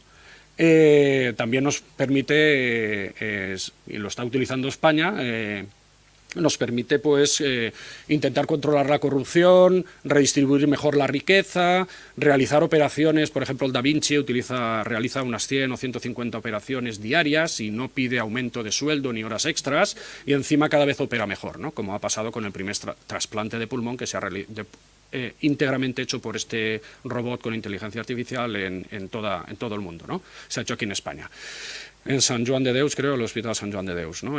Bueno, y también ya algo más vinculado con las neurociencias nos permite, gracias a todos los estudios neurocientíficos de 20 años, ha podido un algoritmo predecir la muerte, ¿no? De quién iba a sufrir un paro cardíaco, y lo acertó al 100% de todas las personas que en el siguiente año iba a producirse, ¿no? También nos permite, pues seguro que le gusta al profesor Núñez, ¿no? Nos permite la inteligencia artificial descubrir si tenemos neuronas optimistas o pesimistas, y así trabajar el tema de la muerte, ¿no? También se nos está permitiendo decodificar la intimidad del ser humano, y a través del GPT, están utilizando fMRI y GPT para decodificar lo que piensa el ser humano, ¿no? China ha llegado incluso a decir que ha logrado realizar telepatía y telequinesis, algo que no ha gustado mucho a los Estados Unidos por lo que dice el artículo. Pero bueno, ¿para qué se está utilizando esto? ¿Para qué sirve estas dos últimas noticias? Pues bueno, lo hemos visto, ya creo que han habido 4 casos, ¿no? De poder unas personas que están parapléjicas han podido caminar, mover sin ningún cable, un chip en el cerebro y otro, no sé, la parte baja de la médula, pues han podido volver a caminar, volver a mover sus piernas, lo cual es un gran logro, ¿no? Pero como decía Albert Einstein, solo hay 2 cosas infinitas: el universo, la estupidez humana, y de la primera no estaba muy seguro. ¿Por qué lo digo esto? Porque, bueno, Estados Unidos lo está utilizando para conectar, ¿no? Telepáticamente, para conectarse con los soldados, y así que no les descubran, como pasaba con Enigma de Alan Turing, que no descubran, no hace falta que cifrar ningún tipo de documento. Bueno, me parece bastante inútil este tipo de inventos. Bueno, la inteligencia artificial tiene, evidentemente, como han dicho el profesor Núñez, tiene 2 caras. Una más amable y otra más abyecta. Hemos visto un poco la más amable, y tiene muchos retos éticos, legales, emocionales, morales. Yo me voy a basar un poquito en los morales, ¿no? Los impactos que está teniendo la inteligencia artificial. Estamos viendo, también lo ha adelantado un poco el profesor, estamos viendo un paternalismo algorítmico, y una agencia humana está modulando con esta tecnología la agencia humana, y por tanto nos está haciendo menos libres, menos autónomos. El tema de la cultura algorítmica, la obsolescencia humana, ¿no? Esta idea de que el ser humano está obsoleto viene con toda un bombardeo de noticias constantes. Lean los periódicos, todos los días salen noticias de este tipo: nos han superado, y al final nos lo estamos creyendo. Evidentemente, hay toda una cultura. Sesgos que discriminan, como ha dicho el profesor Núñez, una tiranía de los algoritmos y un despotismo tecnológico, con lo que ha acabado también el profesor Núñez. Son las tecnológicas las que están utilizando el poder de los datos para modificar la voluntad libre, para que hagamos lo que quieren que hagamos. Todos los datos están en centros de datos que controlan más o menos 5, 6, 10, una docena de empresas en todo el mundo. Vigilancia masiva y privacidad están introduciéndose en la intimidad, en la privacidad. El tema de la exclusión social, ya se ha hablado aquí. El tema también de la cosificación algorítmica, que ataca directamente la dignidad humana. Ya no somos personas, ya no tenemos valor, sino volvemos a tener precio. Parece que ahora somos máquinas de flujo constante de datos y metadatos masivos. El valor de la persona se cuantifica según los datos que pueda generar para que se desarrolle la inteligencia artificial. Distorsión algorítmica, polarización, opacidad algorítmica, daño algorítmico, aceleración algorítmica y desincronización de las leyes, y el tema de la irresponsabilidad algorítmica. Ya que lo ha nombrado el profesor Núñez, simplemente una noticia, ¿no? Una niña de 7 años que está jugando al ajedrez con un robot, el robot le rompe un dedo y le echan la culpa a la niña. Es que habían reglas específicas y ella se las saltó. Esto es tal cual como aparece ahí. Es decir, la responsabilidad nunca es del algoritmo, la responsabilidad siempre es de las personas que están más cerca. La niña, hay un artículo muy bonito, muy gracioso, que se llama Tonto el humano más cercano. Que no les pille, si cae un avión por culpa de la inteligencia artificial, la culpa es del piloto, que está más cerca del algoritmo. Si matas a alguien con el coche, la culpa es del conductor, nunca del algoritmo. Y si es la niña, pues es la niña que es la que me estaba más cerca. Bueno, los aviones, el coche de Tesla. ¿Qué soluciones tenemos? ¿Legislación? Bueno, ya estamos viendo lo que pasa. Antes de que salga la legislación la tienen que cambiar para introducir nuevas cosas. Por tanto, nunca, esto ha hecho Europa hace 2 semanas, ¿no? Parece que nunca sale. Ahora han introducido el tema del GPT. Ludismo 4.0, destruir las máquinas. Pues hombre, esto es tan inmoral como no hacer nada o aplicar máquinas inmorales. Imagínense que ustedes están en la lista para que las opere el Da Vinci a vida o muerte y le dicen que alguien ha entrado por la noche y ha destrozado la máquina. Y al día siguiente se muere su familiar, ¿no? O se muere usted. Pues no, muy moral tampoco es. Por tanto, hay que ir con cuidado con estas La moratoria, se ha hablado esta mañana, tampoco soy nada partidario de la moratoria, me parece una exageración, estoy totalmente de acuerdo con el artículo que también me leí de Inerarity, de Daniel, y bueno, de lo que voy a hablar muy rápidamente, que es otra de las cuestiones que se está planteando desde las grandes tecnológicas, el neuroaprendizaje moral de las máquinas. Es decir, ¿podemos hacer que las máquinas sean morales? Aquí hay dos líneas. Por un lado, el neuroaprendizaje moral de los seres humanos que utilizamos para las máquinas y luego el neuroaprendizaje moral de las máquinas. El primero se preocupa de los procesos de aprendizaje humano vinculados con la moral, el segundo lo mismo, de los procesos de aprendizaje humanos aplicados a la máquina y vinculados con lo moral. Y me voy a centrar en un ejemplo de los coches autónomos que he comentado antes, ¿no? Nick Bostrom, que voy a utilizar ahora mismo, ya lo dice, aquí hay un gran dilema, dice él, ¿no? Para mí no son dilemas sino problemas. Si un coche va por ahí y voy a atropellar a alguien y hago una maniobra y con esa maniobra puedo poner en peligro a la persona que ha comprado el coche, ¿qué va a hacer la máquina? Este es un dilema. ¿Mato a uno o mato al otro? Este es el dilema que parece que se mueve por aquí, ¿no? Respuestas a ello. Bueno, tenemos una ética algorítmica, no estoy muy de acuerdo con ella, y que ya adelantó Isaac Asimov, ¿no? Esta ética algorítmica lo que dice es introducir las 4 leyes de la robótica, o al menos las 3 primeras. Ya hay una ley europea que intentó hacerlo en 2017. Introducir las leyes de la robótica, las 4, en una ley, ¿no? Para hacer cómo se podían introducir esto dentro de los robots. Es introducirse en el código fuente estas leyes. Bueno, aquí hay mucha problemática porque hay una confusión entre ética y legislación. De hecho, Isaac Asimov dice que es la concreción de las leyes de la robótica, es la concreción de la moral de la época, en aquella época. Por tanto, es la positivación de la legislación. Hay aquí un tipo de confusión entre ética y legislación. La legislación es coactiva, la ética no, está basada en la libertad, por tanto, si aplicamos esas leyes, los robots no serán libres y, por tanto, no pueden ser morales. Entonces, es una contradicción. Además, las leyes son muy abstractas y en la aplicación, como trabajó Isaac Asimov en un montón de libros, salen un montón de contradicciones, de paradojas irresolubles, de inconsistencia, etcétera, etcétera. Incluso lo que él llamó el robloqueo, es decir, un bloqueo robótico, y se queda parada. Bueno, la aplicación de leyes sin capacidad crítica lo que puede generar es que haya resultados muy inmorales, como le pasó en La Reina Hada en ese trabajo que les he enseñado antes de la edad, de la modernidad, ¿no? Tenemos otro caso que es el neuroaprendizaje computacional, ¿no? En este caso moral. Aquí Nick Bostrom, en su libro Superinteligencia de 2014, nos mostraba que el desarrollo iba en tanto que la captación de valores morales y la inclusión por parte de la máquina de esos valores para tomar decisiones. Él nos habla de unos cuantos modelos de aprendizaje moral de las máquinas, que evidentemente, como he dicho, están sacando de los trabajos neurocientíficos. Aprendizaje por selección evolutiva, el más fuerte sobrevive, ve las estrategias más fuertes, estrategias evolutivamente estables, las recoge y las utiliza a la hora de tomar decisiones. Aprendizaje por refuerzo, el más típico de la inteligencia artificial, ¿no? La máquina va tomando decisiones y hay siempre alguna persona, un ingeniero, una ingeniera, que le va corrigiendo. ¿Vale? Dice, oye, no está bien, he tomado la decisión de que para evitar este problema lo mejor es matar a toda la gente que esté en contra. Bueno, pues le das un negativo. Entonces, pues voy a tomar otra decisión. Alguien le está corrigiendo, lo está supervisando. Este es el más típico.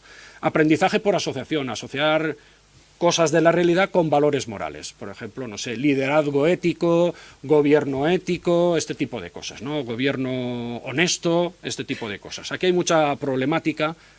Si les interesa el libro de Bostrom está muy bien. Va diciendo algunas, otras son mías. Aprendizaje por andamiaje, este es darle unos procesos muy simples y algunas anotaciones, pueden ser las 5 emociones básicas y luego ya que vaya haciendo pruebas la inteligencia artificial y que vaya descubriendo otro tipo de emociones, ¿no? Como le ha pasado al ser humano. Solo le damos las básicas para que ella vaya aprendiendo poco a poco. Aprendizaje por valoración, esta es dejarla libre albedrío, que vaya decidiendo, que vaya dándole pesos a esos valores y que vaya haciendo juegos, ¿no? Se vaya entrenando. Y bueno, ya esta es la más rocambolesca, que es la evolución coherente extrapolada, es decir, dejar totalmente libre al algoritmo para que vaya más allá del ser humano y que piense en qué va a necesitar, qué va a ser justo para el ser humano, aun cuando eso todavía no se haya dado. Es decir, que vaya, esto ya es la singularidad. Esto es la propuesta de Bostrom. No es de él, pero él se une a este momento. Bueno, problemas muy graves, no me voy a parar aquí, vigencia, no saben distinguir entre vigencia y validez, es un sistema crítico, convencional, no postconvencional, no hay interés de hacer las cosas bien, simplemente es la obligación que tiene la máquina, es autómata, no es autónoma, no hay libertad en tanto que darse sus propias leyes, no existe eso, y los resultados, como he dicho, son bastante inmorales y también se instrumentalizan los valores morales. Bueno, no tengo poco tiempo. Otra propuesta que ha nacido del MIT es la ética extendida. Es un aprendizaje que estaría medio camino entre lo que vamos a ver ahora después y esto, y es un aprendizaje moral combinado. Es decir, que aprenda la máquina y el ser humano al mismo tiempo. ¿Cómo lo han hecho? Bueno, desde el Media Lab del MIT había mucho dinero ahí metido hasta que se fue su director porque el dinero no era muy ético. Legal sería, pero ético no era mucho, si acaso luego lo comentamos, y hicieron un experimento para que la gente participara en todo el mundo. 40 millones de personas en todo el mundo participaron de este experimento, puede ser el que más se ha participado. La verdad es que es muy gracioso, se llama el Moral Machine Project, pero el experimento se llama Moral Machine, en la cual pueden ver ahí el coche, si sigue hacia adelante, matará a 5 jovencitas muy atléticas, ¿no?, matará a esas jovencitas, el coche vean que no lleva a nadie dentro, y si gira, matará a esas otras personas, ¿no?, que están cruzando, como ven, el semáforo en rojo. Aquí hay un montón de pruebas, uno va haciendo pruebas, creo que primero salen 12, pero puede repetir el juego y cada vez es una prueba diferente, ¿no? ¿Qué harían ustedes? Bueno, pues tienen que decidir. Yo haría esto, yo haría lo otro, y pasas a la siguiente, ¿vale? Bueno, el problema que tiene es que es una ética descriptiva, va de lo que es, no de lo que debería ser. Una ética utilitarista, el mayor bien para la mayor cantidad de gente posible. La gran mayoría de respuestas están basadas en si matas a 4 o matas a 5. La gente dice, bueno, pues mejor matar a 4 que a 5, muere una persona menos. Es que tampoco te dan opción, que no tienes otra. Todas las decisiones que tú vas a tomar son inmorales, matar a 1 o matar a 5, da igual, pero siempre matas a alguien, por tanto siempre son inmorales.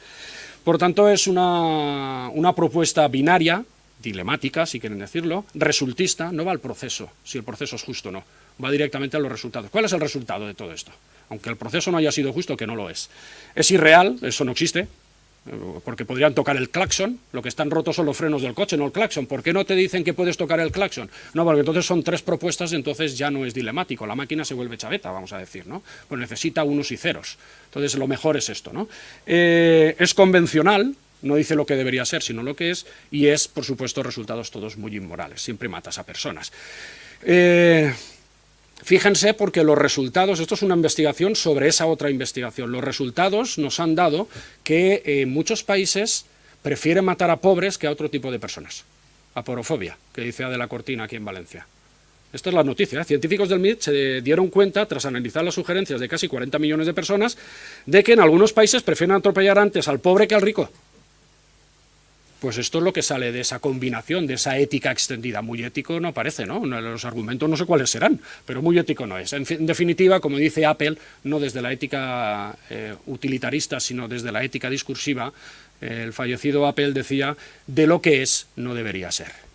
La ética no va de lo que son las cosas, sino la ética va de lo que deberían ser las cosas, de lo que es más justo y más deseable para la sociedad. Y ya con esto acabo. Otro modelo es lo que, esto ya es ciencia ficción, pero se está moviendo. Y como decía antes el profesor, estoy muy de acuerdo. Si podemos pensar en ello, es porque alguien ya lo ha pensado antes y tenemos que estar al tanto, controlándolo, que es lo único que nos queda. Lo hablaba con Julio, ¿no? Crítica, duda de que esto ya esté pasando, y de hecho se está proponiendo, pero en otros ámbitos, el democrático, que también tiene mucho de estas cuestiones de justicia. Los gemelos, vamos a decir una ética aumentada, gemelos morales digitales, ¿vale? He explicado antes un gemelo digital, yo creo que es la próxima revolución, junto con el GPT, es una representación digital de un ente físico, cualquier cosa, un avión, un motor, un corazón de una persona o una persona completa. Desde la democracia se propone que seamos políticos, los gemelos digitales sean nuestros políticos, que vayan y que hablen en un ágora y que decidan qué leyes se tienen que aprobar y que discutan las leyes, ¿no? Un gemelo moral digital es lo mismo, es una representación digital, pero de un agente moral. Por tanto, ya no vale un robot, ya no vale un motor, no vale un avión. Tiene que ser un ente, una persona que sea moral. Evidentemente solo conocemos a las personas. ¿Cómo se genera el gemelo digital? Pues, como decía el profesor, Núñez, pues bueno, tenemos dispositivos móviles que van recogiendo nuestros datos y haciendo un micro-targeting. Y esto va entrenando, lo va utilizando el gemelo digital para crear una representación moral de lo que nosotros pensamos, cómo nosotros actuamos, etcétera, etcétera. Nos acompaña todo el día, también en los debates que hacemos, con la familia, con los amigos, etcétera, etcétera, va captando el sentido de lo moral que tenemos cada uno de nosotros y luego se propone un ágora de discusión, un ágora digital de discusión sobre las cuestiones de justicia, las cuestiones de felicidad, ¿no? Como digo, esto se está proponiendo, lo propuso César Hidalgo, por cierto es chileno, César Hidalgo, estaba en el MIT, ahora está en el Toulouse.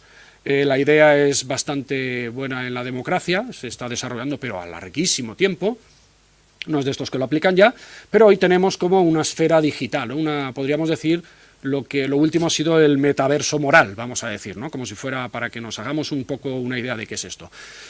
Uno de los inventos, y con esto acabo, que más me ha sorprendido en los últimos tiempos y que creo que vamos a tener que estar muy expectantes al respecto, ha pasado muy inadvertido, que son las nuevas gafas híbridas de realidad virtual que ha sacado hace muy pocas semanas Apple. No sé si lo han escuchado. ¿Qué significa que es híbrido? Que por esas gafas tú vas viendo la realidad como si fueran unas gafas normales, pero también estás en el metaverso. Ellos evitaron hablar del metaverso, pero está todo hibridado, ya no sabes qué es metaverso y qué no lo es. En este caso, en los gemelos digitales, esto tiene un potencial enorme. Está en ciernes, está en pañales, pero tiene una gran potencialidad. Bueno, estas son algunas de las críticas, no voy a entrar a ellas, si quieres luego las comentamos. Son las críticas que hago yo a esto. Esto es ahora mismo ciencia ficción, pero como ha pasado con el ChatGPT, de un día para otro deja de ser ciencia ficción y nos metemos ya a hablar de ello. El peor problema, y con esto acabo, es la esfera digital. La esfera digital no sirve para lo moral, es plebiscitaria, es binaria, dilemática, cuando la esfera normal es problemática, excluyente, técnico-económica, como dice Habermas, anónima, privada y alimentada de likes y dislikes. Mientras que la esfera pública, donde se debaten las cuestiones también de justicia, donde la gente se pone de acuerdo sobre diferentes cosas de este mundo, sobre todo de cuestiones de verdad y de justicia, es un espacio de comunicación, dice Habermas, donde la ciudadanía generaliza sus intereses para llegar a acuerdos sobre algo en el mundo. Y esta es consensuada, esta es problemática, no dilemática, es inclusiva, no excluyente, es discursiva, es no agregativa, y, por supuesto, es argumentativa. La coacción del mejor argumento, como dice Habermas. Lo que creemos que es justo es porque nos ha convencido ese argumento a todos y a todas de que eso es lo justo. Y eso ahora mismo en una esfera digital no se puede conseguir. El criterio de racionalidad es la aceptación de las consecuencias derivadas de una acción, norma o decisión por parte de todos los afectados. Y con esto acabo. Muchas gracias.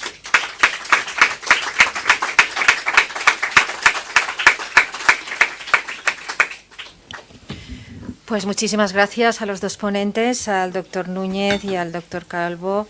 Y a continuación se abre el turno de preguntas e intervenciones por parte de la sala.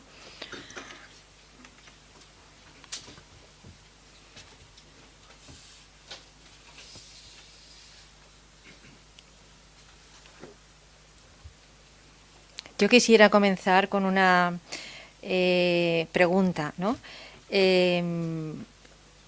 Claro, se trata en el fondo del tema de que las máquinas puedan llegar a ser morales, ¿no? Y la cuestión es la diferencia entre ética y moral. A lo mejor podríamos decir que las máquinas podrían llegar a ser morales, pero nunca éticas. No sé si estarías de acuerdo conmigo. Es difícil. Bueno, la diferencia entre ética y moral, la ética es lo que estudia las diferentes moralidades del mundo. Hay una moral cristiana, puede haber una moral musulmana, puede haber una moral agnóstica, diferentes morales. Lo que hacemos desde la ética podríamos decir que es la que realiza o propone investiga, vamos a decir, analiza esas diferentes morales para ver si se están aplicando, si son correctas, incorrectas, si se están aplicando con criterios de justicia. La moralidad es cómo vivimos nosotros la ética, los valores morales, los principios morales, cómo vamos captando virtudes y las vamos acoplando y generando nuestro carácter, etcétera, etcétera. Es algo que desde la libertad vamos generando, pero tal vez nos equivocamos. Acuérdense ustedes de aquella serie de Dexter, ¿no?, que él era feliz matando personas. Y su padre, que era un policía, y ve que aquel era un psicópata, su hijo era un psicópata, pues lo educa para que al final solo mate a personas malas. Bueno, por mucho que matara solo a personas malas, asesinos, violadores, etcétera, etcétera, seguía siendo inmoral. Por tanto, la que dice lo que es moral o inmoral es la ética, ¿no? Porque la ética tiene que ser universal o no es nada. Mucha gente confunde ética y moral. La moral puede ser concreta, la moral puede ser de un grupo, de una persona, pero la ética nunca. La ética es intersubjetiva. O es de todos o no hay ética, es otra cosa. Por tanto, no hay que confundir. Yo dudo mucho que la máquina pueda ser ni ética, no pueda juzgar, aunque lo está haciendo también, ¿no? Al ChatGPT le están pidiendo que juzgue, bueno, que dé diagnósticos médicos, el otro día lo vi en un congreso, ¿no? Pero también le están pidiendo que juzgue, por ejemplo, cuestiones que tienen que ver con la bioética, este caso, a ver si da lo mismo que hemos pensado el comité de ética. No es mi comité, no, en este caso no, pero ya lo he oído, ¿no? Esto no lo va a hacer y no lo va a poder hacer. Lo otro tengo un poco de dudas, pero tampoco muchas. Es decir, no tiene, como dice Bowden, una psicóloga que fue padre-madre de la inteligencia artificial, ya muy mayor, dice, si no tiene ningún interés por esto. ¿Qué interés va a tener la máquina en ser moral? Ninguno, no tiene. La vamos a tener que obligar. Y la moralidad, vuelvo a decir, está basada en la libertad. Para que la máquina pueda ser moral, tiene que ser libre. Para poder querer introducirse esos valores morales universales y guiarse por ello. ¿Qué interés tiene la máquina? ¿Qué motivación tiene la máquina para serlo? No tiene ninguno, no tiene interés ni en adueñarse del mundo, como está diciendo Elon Musk y toda esta gente que ha firmado, ni de adueñarse del mundo ni de nada. Por tanto, yo dudo mucho que sea ni ética ni moral, ninguna de las dos cosas. Yo debo de confesar que cuando antes ha comentado la posibilidad de que los políticos sean gemelos virtuales por parte de los ciudadanos, he respirado aliviada, digo. Luego he recapacitado y he dicho, no, espérate, que esto no debería ser así, pero claro, la sensación de que por fin nos representen, pues estaría bien, por ahí estaría bien. Hace muy poquito hemos tenido el primer consejero de un presidente en Rumanía, dentro de la Comunidad Europea, algorítmico, primero de la historia. Sí, sí, ha sido nombrado oficialmente como consejero de un presidente de la Unión Europea. Muy bien, sí. Tiene la palabra Julio Tudela. Sí, después has pedido tú, Luca. Muy bien. Bien, yo, Juan Pedro, rompo una lanza por esta experiencia de tu maravilloso cuarto hijo. Yo tengo también un nieto como el tuyo y le preguntaba a mi hija si pudiéramos corregir esta trisomía del cromosoma 21 y devolverle a Juan Pablo su inteligencia normal, ¿lo haríamos? Y me contestó, dejaría de ser Juan Pablo, ¿eh? Así que me ha encantado esta experiencia que has dicho. Y sobre esto quiero preguntaros o plantearos esta pregunta, ¿no? Uno de los objetivos que plantea Bostrom y todos los padres o los defensores del transhumanismo y posthumanismo es terminar con la vulnerabilidad. El objetivo a batir es la vulnerabilidad, ¿eh? Verdaderamente es un progreso humano suprimir la vulnerabilidad. Te pregunto, Juan Pedro, porque creo que has hablado de ello. En primer lugar, creo que lo que cambiamos es el umbral en el que nos convertimos más o menos vulnerables, pero no dejamos de serlo. Siempre tendremos alguna posibilidad de daño. Y luego, sinceramente, así lo creo, y obviamente no es una cuestión particular mía, aquí habría mucha filosofía y psicología detrás. El sufrimiento nos hace mejores en una parte importante de nuestras vidas. Una vida completamente hedónica, placentera, sin retos, sin fracasos, sin superaciones, muy probablemente no nos convierte en mejores personas. Pero es verdad que cada vez estamos en una sociedad en la que el sufrimiento es el objetivo a batir a todos los niveles. Incluso utilizamos el término traumático cada vez con más facilidad referido a cualquier cosa. Al final, traumático es cualquier cosa que duele, que molesta, que genera un daño, como si fuera algo terriblemente desorganizador de nuestro psiquismo, cuando el cerebro lo único que hace cuando ha sufrido una experiencia traumática a un ser humano es recordarle, oye, que esto puede reproducirse, que esto puede repetirse, a ver cómo te las apañas, porque eso es la libertad. Es decir, no hay una respuesta adecuada, pero el cerebro te informa que esto puede volver a ocurrir. Claro, revivir una situación dolorosa no es agradable, no es cómodo. Queremos apagar ese sistema de emergencia que tiene nuestro cerebro, lo cual es un error.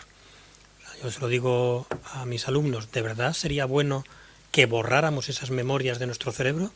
¿De verdad queremos que nuestra amiga, nuestra hija, nuestra hermana, que fue violada, pueda ir por la calle, pasar por situaciones y lugares peligrosos sin miedo, para que no sufra la reexperimentación del trauma?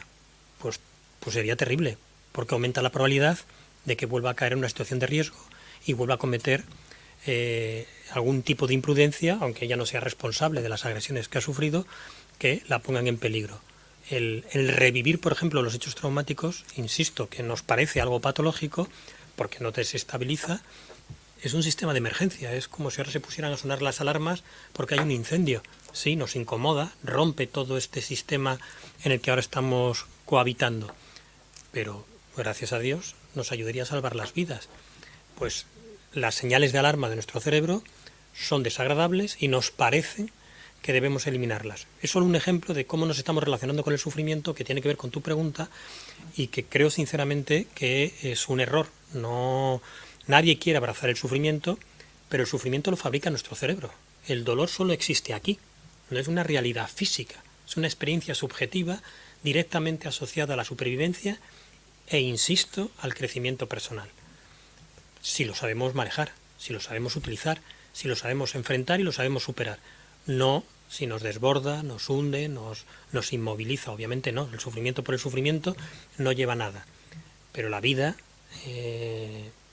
es imposible entenderla sin daño, sin sufrimiento, y esa vida, si alguien nos la promete, insisto, creo que difícilmente funcionaría, excepto si nos adormecen el cerebro, si apagan los centros de dolor, pero eso nos pone en riesgo y nos genera además, insisto, nos roba la posibilidad de superación que hay siempre detrás de una situación complicada, dolorosa o sufriente. Sí, yo estoy totalmente de acuerdo, no estoy nada de acuerdo en eliminar este tipo de cosas, y menos la vulnerabilidad, porque primero estoy en desacuerdo totalmente con Bostrom, porque lo que ha hecho la inteligencia artificial y la digitalización es hacer el mundo más complejo y por tanto más vulnerable, ¿no? Antes hablaba yo que cuando sale el ChatGPT nos sale un concepto nuevo, inteligencia generativa. Bueno, te pones uno a trabajar, la inteligencia generativa ahora ya no se llama así, ahora son algoritmos estocásticos.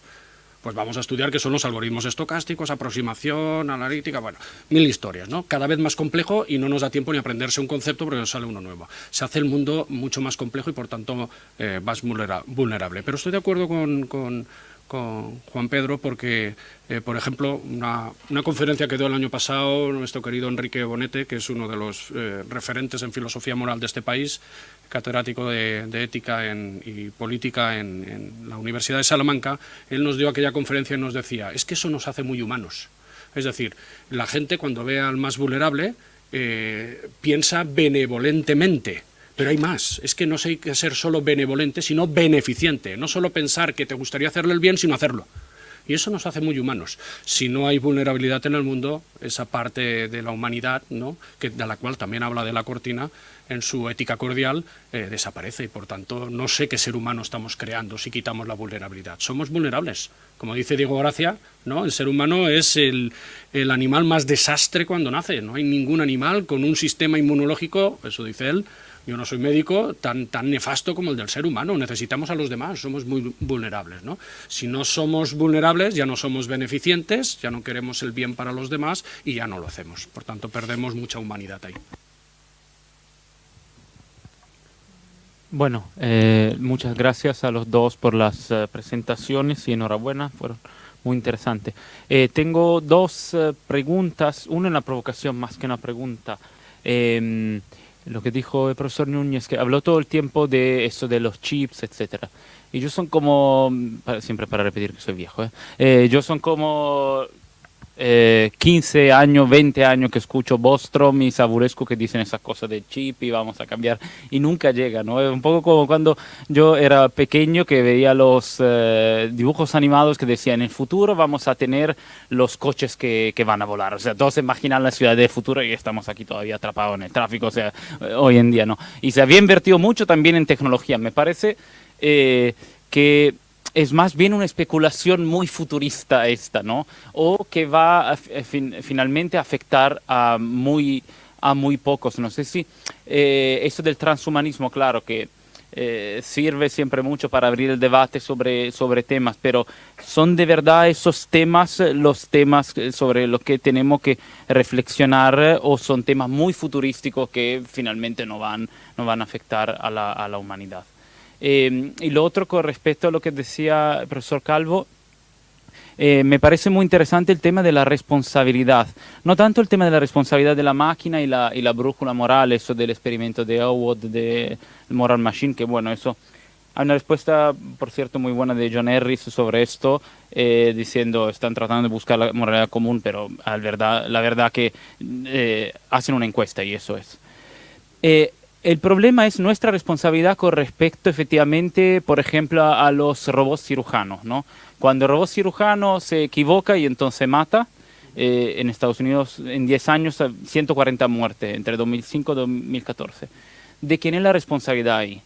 Tenemos que replantear un nuevo concepto de responsabilidad pensando en nosotros mismos, no la responsabilidad de la máquina, porque eso no creo que habrá, o es suficiente el concepto que tenemos, ¿no? Porque en este caso estamos hablando de robots que son semiautónomos, no autónomos todavía. Entonces tenemos que replantear nuestra responsabilidad, es decir, reducir por lo menos la responsabilidad humana, tenemos que repensar otro modelo de responsabilidad o no. Esa era un poco las ideas. Encantado por la provocación. La veía venir. Pero vamos, los chips injertados en el cerebro para compensar ciertos déficits y mejorar ciertas funciones en algunos tipos de trastornos ya están aquí. Podemos discutir hasta dónde van a llegar. Y obviamente no tengo ni idea. Pero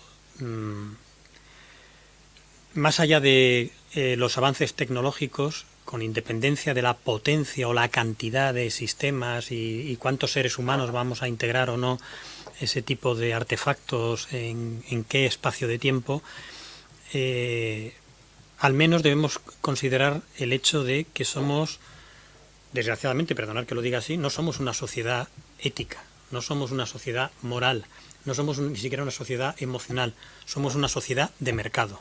Eso es lo que manda, ni siquiera política, ¿vale?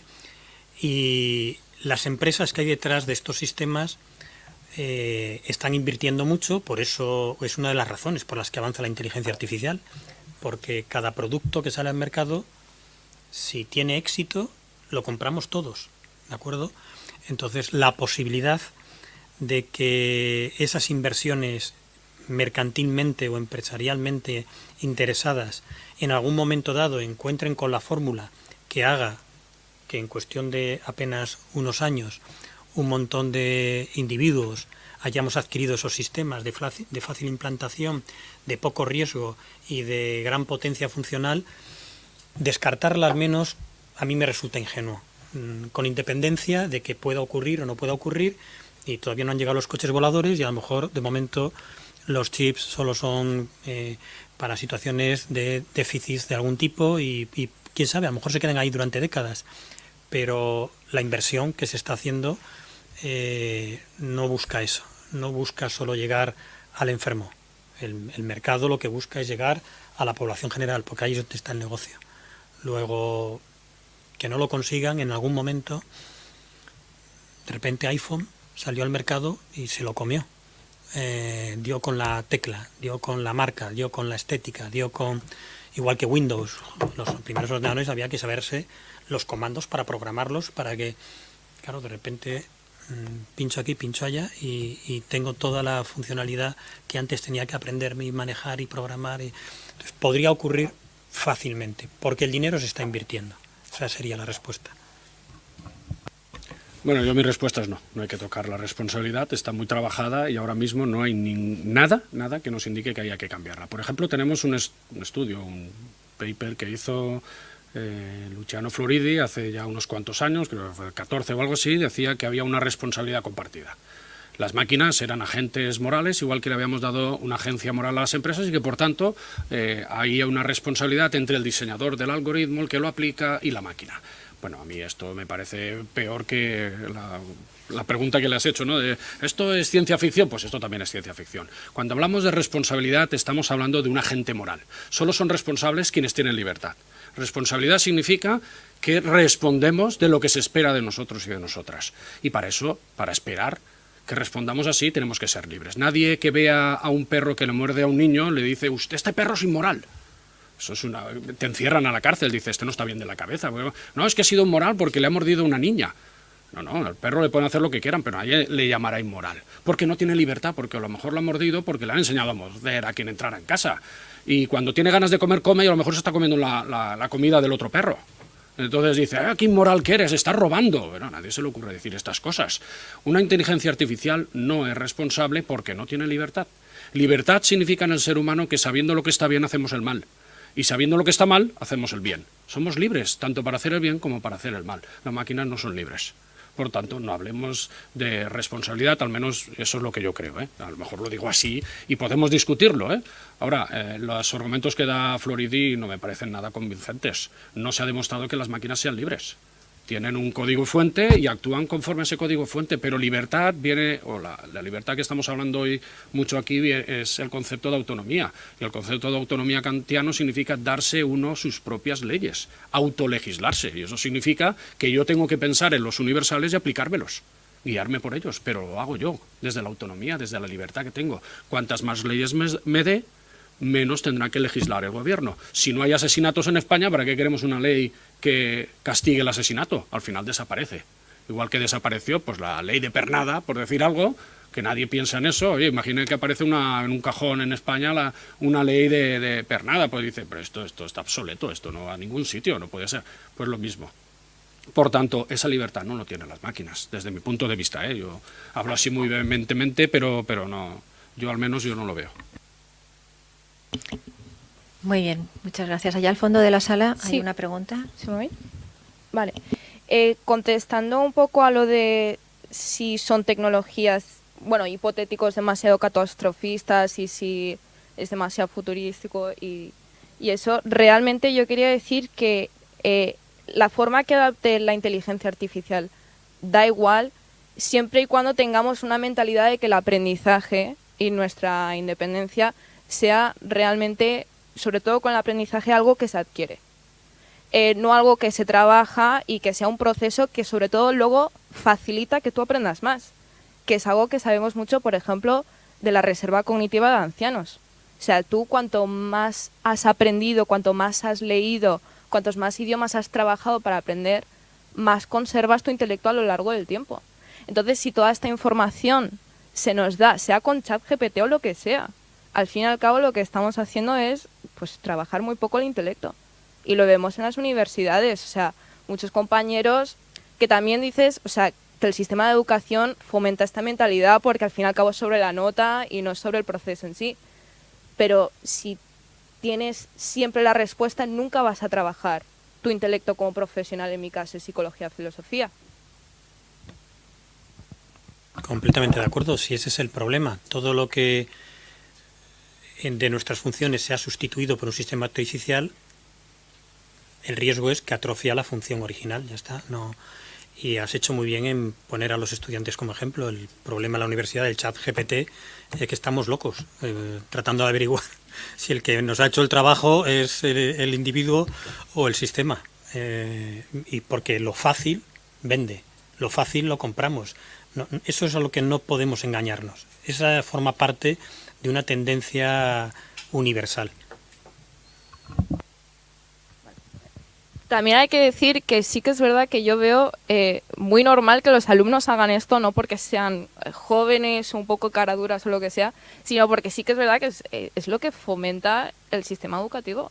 Entonces, si tú siempre estás diciendo resultados, que normalmente suelen ser cuantitativos, pues es súper normal que los alumnos hagan esto. Entonces, si siempre tenemos en cuenta más bien pues la cantidad, lo que podemos producir y tal, pues en una sociedad, como tú has dicho, materialista de mercancías y tal, pues es que obviamente vamos a recurrir y ser tan dependientes de estas nuevas tecnologías. Entonces, no sé si es tanto de los robots qué malos o realmente cuáles son nuestras prioridades como humanos. Insisto, sí, el problema es cuáles son nuestras prioridades como humanos, pero el problema no es el sistema universitario. El niño que no sale de casa porque llueve o hace calor o tiene que ir a buscar un amigo y eso le supone un esfuerzo para jugar, y prefiere quedarse jugando con la maquinita, está tomando una decisión. Y lo mismo hacemos muchos de nosotros. Hemos dejado de ir al cine. Tenemos un montón de canales y de películas con un clic a nuestro acceso. Es decir, la comodidad, la facilidad vende, nos adaptamos a ella y la buscamos. No es solo un problema de estudiantes, no es solo un problema de que el sistema educativo solo se mida en resultados, es cómo somos, y eso es de lo que tenemos que dar cuenta, y probablemente tengamos que cambiar sistemas educativos, concepciones, pero eso puede llevarnos un tiempo que a lo mejor no tengamos, porque la inteligencia artificial va muy deprisa y nosotros vamos muy lentos. Yo suscribo todo lo que ha dicho, ¿eh? No puedo añadir mucha cosa más. Estoy totalmente de acuerdo. Nos está atrofiando esa parte de nuestra actividad y bueno, pues tenemos un gran reto ahí, ¿no? Estamos cambiando, antes lo comentamos en la comida. ¿Cómo podemos hacer que el alumnado utilice el chat GPT y que siga aprendiendo? Porque es que si no lo permitimos lo van a hacer igual. No hay posibilidad. De hecho, bueno, yo tenía en alumnos de otro país, bastante grande, por no decir países, pero alumnos de otro país en el máster, que bueno, ya los piñé hace años y a uno le dije, cuando me leí el artículo, lo pasé por el Turnitin y aquello estaba perfecto, 0% de plagio. Y yo le contesté, te pongo un 5, está muy bien el artículo, te pongo un 5 y esto no lo escribe ni Adela Cortina. Todavía está por contestarme. Luego me he enterado este año que utilizan en ese país algo que es como el ChatGPT, que es otro sistema de inteligencia generativa, no es el ChatGPT, y se ríen del profesorado, me lo ha comentado una alumna, ¿no? Se parten de risa porque sacan 9, 8, 10, que pasan el máster, lo aprueban aquí, luego se van a su país y utilizan la inteligencia artificial desde hace como mínimo 3 años. Quería hacer un pequeño comentario en torno a todo esto, porque se nos está vendiendo también, aunque aquí parece que hay consenso en lo que estamos diciendo, pero no es necesariamente lo que se escucha y se oye en los medios de comunicación y en las redes sociales.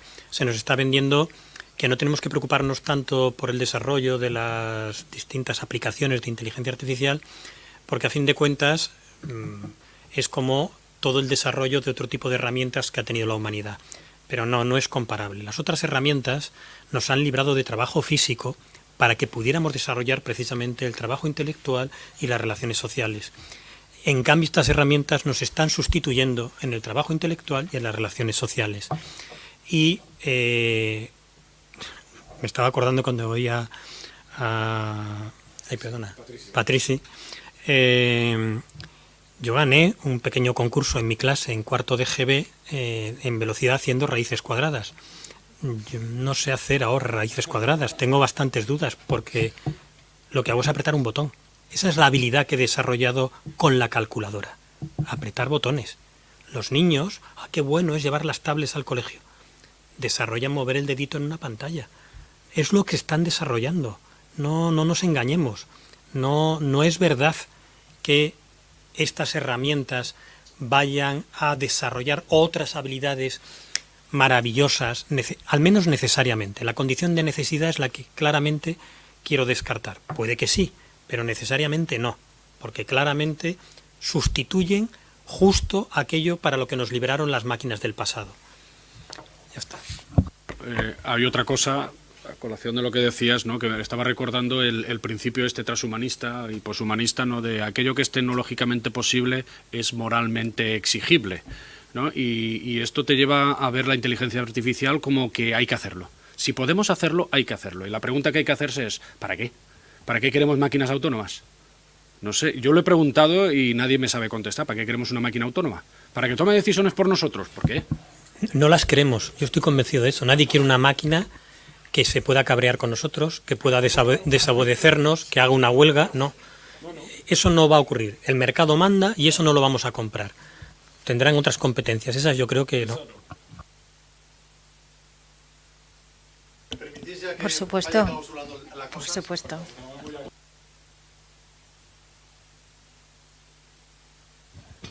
Quietos ahí.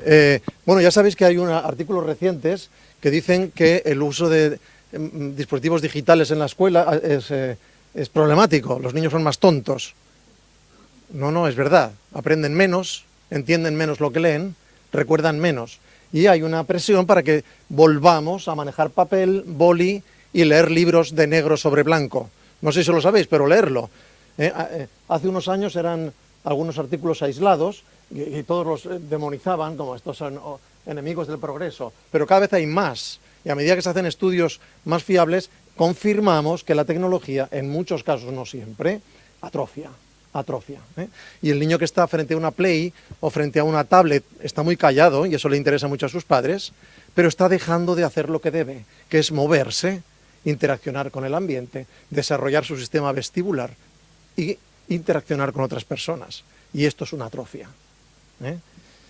Y estamos de espaldas a la atrofia. Esto es muy grave. Bien, yo como un poco director de esta jornada estoy emocionado porque, bueno, yo sabía que aquí traíamos elefantes a esta jornada, pero me habéis sorprendido.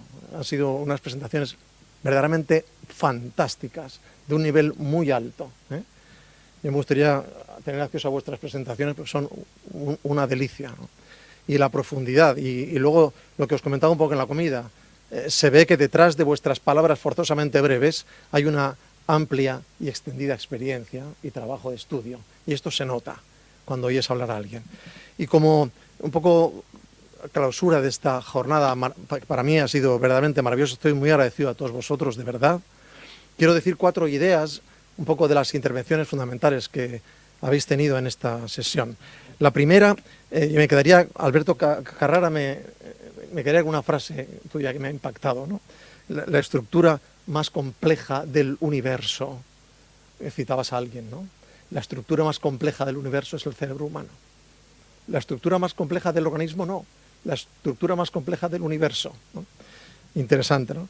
Y después, esta alerta que nos has hecho y que tomabas de Annelies, no hemos dicho que son 50 años de la definición del término neuroética. Cuando nosotros programamos el congreso, nos escribiste y nos dijiste muy bien porque justamente a los 50 años, y entonces dijimos, mira, de carambola hemos acertado, hemos ido, va a parecer que es que queríamos celebrar, digo, no digáis nada que damos el pego, pero eso sí, se cumplen 50 años de la definición del término neuroética, ¿no? Es una cosa fantástica, no hay nada por casualidad, ¿no?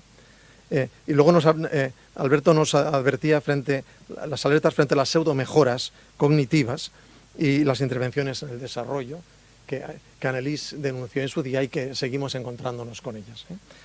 Detrás de todo lo cual está el famoso enhancement, que comporta tanto riesgo del que estamos hablando aquí ahora. José María Domínguez, que has dado este toque de realidad. Yo venía hablando con él de la comida, me estaba contando un poco su experiencia de la COVID, él ha vivido en primera línea, en intensivistas. Cada 3 se moría uno, de cada 3 que entraban en UCI moría uno, solo, todos los días. Tremendo, ¿eh? Por eso me encanta oírte, porque me das un baño de realidad maravilloso. Y hablabas de esta distinción estupenda entre neurociencia de la ética y ética de la neurociencia, que son los 2 componentes, las 2 columnas que componen la neuroética, ¿no? La trascendencia en la conducta de las intervenciones sobre el cerebro.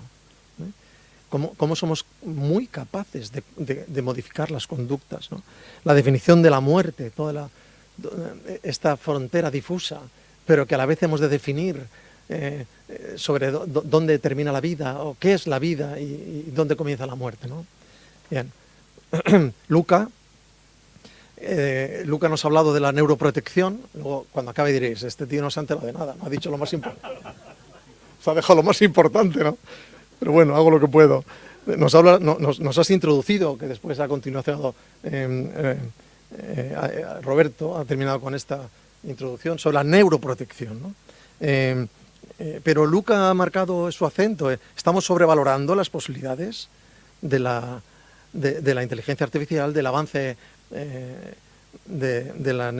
los avances neurocientíficos que pueden interaccionar sobre la mente humana. Sobrevaloramos.